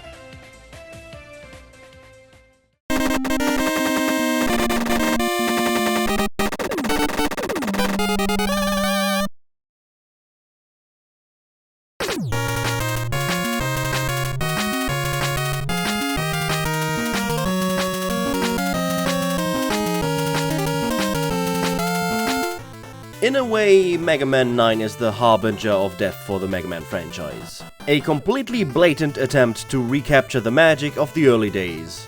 running at NES resolution internally and generally just trying to replicate the style of NES Mega Man in all possible ways. Mega Man 9 really wants to be Mega Man 2, and honestly it kinda succeeds. The emulation of this style is pretty much perfect in my opinion, and when you get to the actual gameplay, it plays like Mega Man 2. There's no slide, there's no charge shot, but the jumping physics are nice like in Mega Man 2. In terms of gadgets, there are Rush Jet and Rush Coil, which work exactly like their most common iterations. However, there are no real secrets to find in the levels. While the game does feature Beat and the Energy Balancer, they are only accessible through the shop.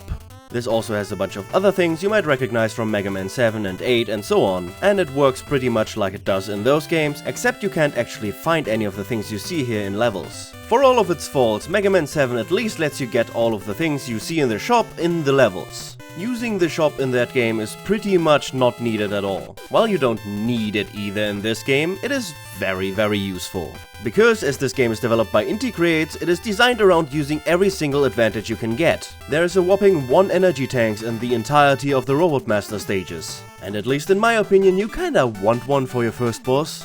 I am still not a fan of the shop system. I would much rather have lives and energy tanks distributed through the levels in the way the developers deem to be most balanced. But if they're even putting it in their NES style games, whatever. I guess this is a losing battle. Both the level and boss design very much reminds of Mega Man 4, 5 and 6, meaning they are generally challenging but not impossible. There is the occasional moment of bullshit, as there always has been, though I guess they're a little more common in this game than in the others. But learning the stages and using every tool you have available is fun. It is fun in a very NES Mega Man kinda way. And that is really this game's biggest strength. It is exactly what it says it would be, and that is kind of a tall order. It is trying to emulate really good games and not just remake one of them, but be another one. And in my opinion, it is just as good as the best of them. So yeah, Mega Man 9, despite Yellow Devil and all, gets an 8 out of 10.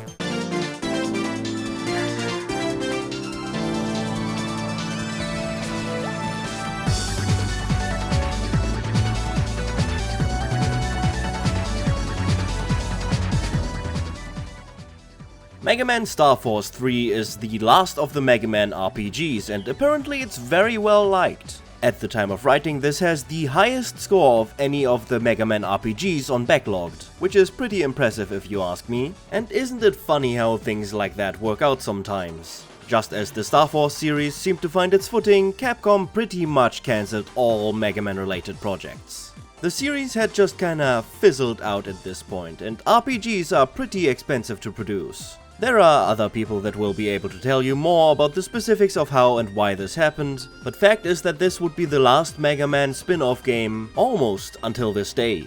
Though I guess there was the Mega Man Battle Network 1 port for the DS that had some new story features relating to the Starforce series, but as most of the ports in this franchise, it really isn't worth talking about.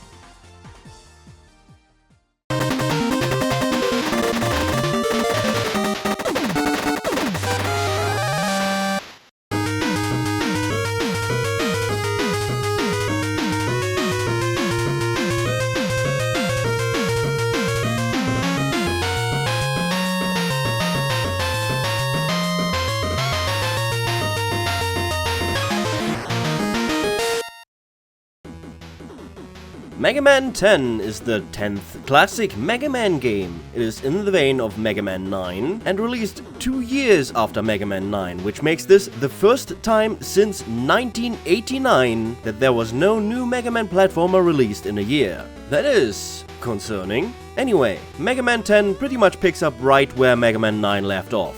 Also developed by Inti Creates, it has a lot of similar things about it. It is again emulating the Mega Man 2 style, with no slide or charge shot on Mega Man, but playing as Proto Man is pretty much just that. Bass was also available as a DLC character, but you know, I don't like this guy. He actually plays worse here because you have to do the slide inputs for the dash. But anyway, Mega Man 10 is again very good, and Inti Creates seemed to have gotten the memo that Mega Man 9 was maybe a little bit overtuned. There are far less instances of bullshit in this game. which makes playing the average level a lot easier. However, there seem to be a lot more annoying level gimmicks this time around.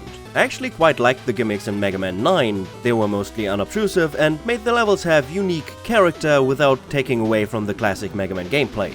In Mega Man 10, however, things like the Nitro Man stage really don't succeed at that. They're not exactly deal breakers, but they're kinda annoying in the same way that Mega Man X8 levels can be annoying. Also, I guess the novelty just has worn off at this point. Mega Man 9 was a cool experiment, but there really isn't anything to distinguish Mega Man 10 from the average Mega Man game. Maybe it's the additional playable characters or the challenges or whatever, but when it comes to just playing through this game as Mega Man, there's nothing about this game that makes it stand out in any way. This is honestly nitpicking, but it is just how I feel.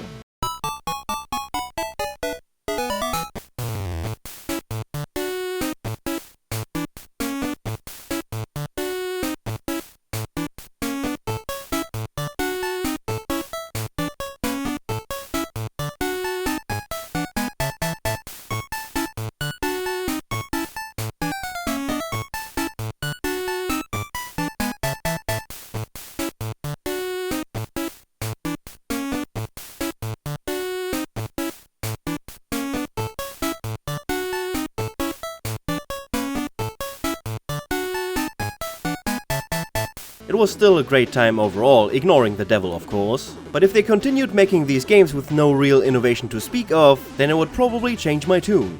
This is still an 8 out of 10, but I just hope from here on Capcom gets a little more creative with their Mega Man projects. There will be Mega Man projects, right?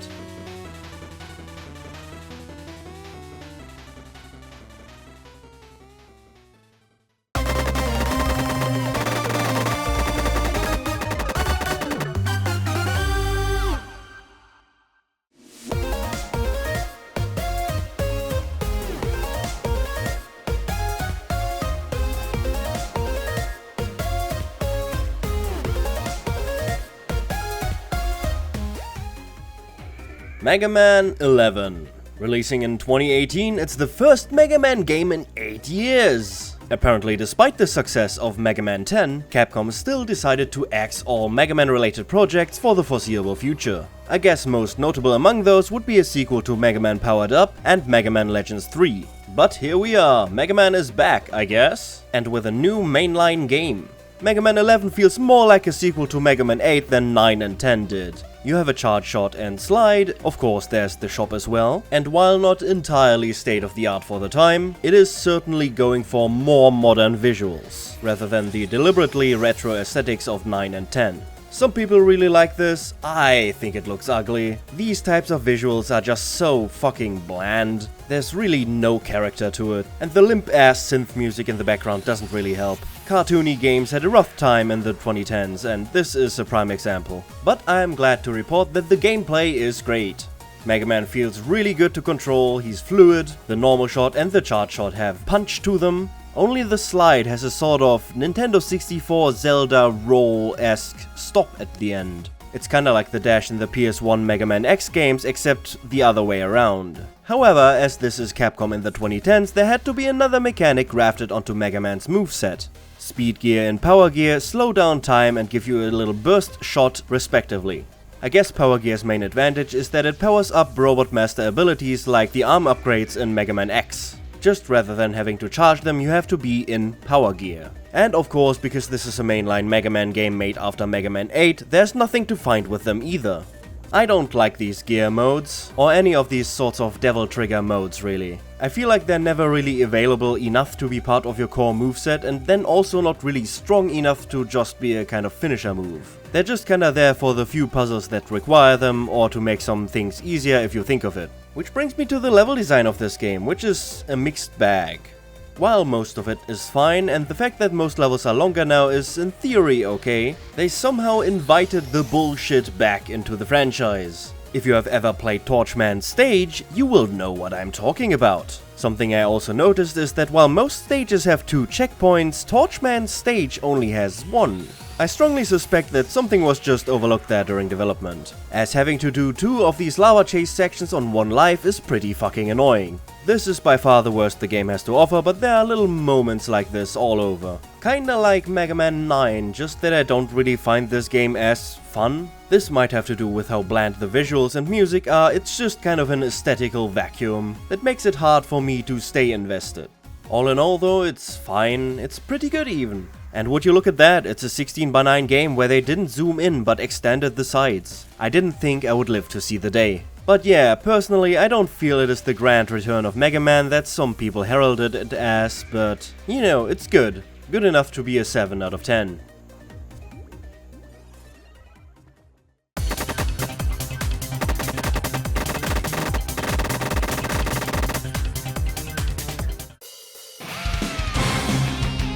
Mega Man X Dive Offline showcases the reason why my no mobile game rule exists perfectly. It was originally a game called Mega Man X Dive only for mobile devices, but the offline PC port, which by the way is a cool thing for preservation, is so goddamn shoddy I can't even. Nothing was adjusted for controller support. On a controller you move your mouse with the stick to navigate menus, and it just doesn't feel good to play. Obviously there are many quirks to the gameplay that only make sense because this is a mobile game and the main way of control was tapping the screen, but honestly the worst part was when I looked at the main menu and it was just exactly like a fucking gacha game. I don't know, maybe this game is secretly great if you put in like 16,000 hours, but the reviews make me think otherwise. Obligatory 2 out of 10, fuck off.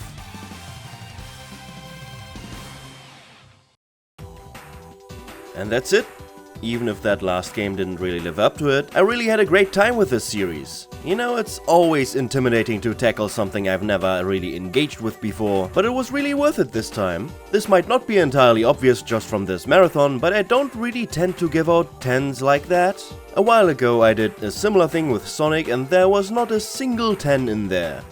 I'm not gonna say that my motivation for this was in no way related to the announcement of Dual Override, which looks like it'll be another stab at Mega Man 11, though I more so just wanted to play some classic NES games. Now that I've played all of these games, how about we do something with all of this about to be dormant information? Let's give out some awards. Before we do that, however, I want to once again remind you that my opinion isn't yours and an objective truth does not exist. Anyway, here we go. Most difficult platformer. I actually made the whole ranking for this, but the winners are pretty clear. The top 5 are Mega Man 02 with its insane spike pits, Dr. Wily's Revenge with its tight jumps and impossible fortress, Mega Man 3 for Game Boy, which I didn't even mention in its own section, but I didn't even finish because I was just too pissed off at it, Mega Man X6, which has to be probably the worst designed mainline game in the entire franchise, and finally the winner, Mega Man and Bass. Mega Man and Bass also gets another award for a game I really need to give another chance. That's not gonna be right now, but sometime in the not so far future I will sit down and play Mega Man and Bass again. Maybe with a few months in between and some more accrued skills, it'll be less painful to play. By the way, the top 5 easiest Mega Man platformers are Mega Man X7, Mega Man 6, Mega Man 5, Mega Man X5 and Mega Man 2 for Game Boy. Of these, the only game I would say is actually easy is Mega Man 2 for Game Boy. Mega Man X4 as X would also be around here somewhere, but the Zero story bumps it up a notch. However, gameplay isn't everything. How about some aesthetic awards? In terms of visuals, I'd say the best looking games are probably unsurprisingly the arcade games. The animation work on those is just incredible. Followed closely by the Mega Man Legends games and with a special shout out to Mega Man 6. The ugliest Mega Man games would probably be the DOS games. Can't really beat that. After that it's Rockman Strategy, the first Wonderswan game and Super Adventure Rockman. I've always found FMV games and pre-rendered graphics of any kind to be pretty horrible. Now the more important aesthetic award in Mega Man is obviously the music, and oh boy was the competition fierce here. I find Mega Man 02's soundtrack has something special to it that the other Mega Man Zero games can't really live up to, so that sits at number 5. Mega Man 4 and Mega Man X's catchy tunes earned them 4th and 3rd place respectively.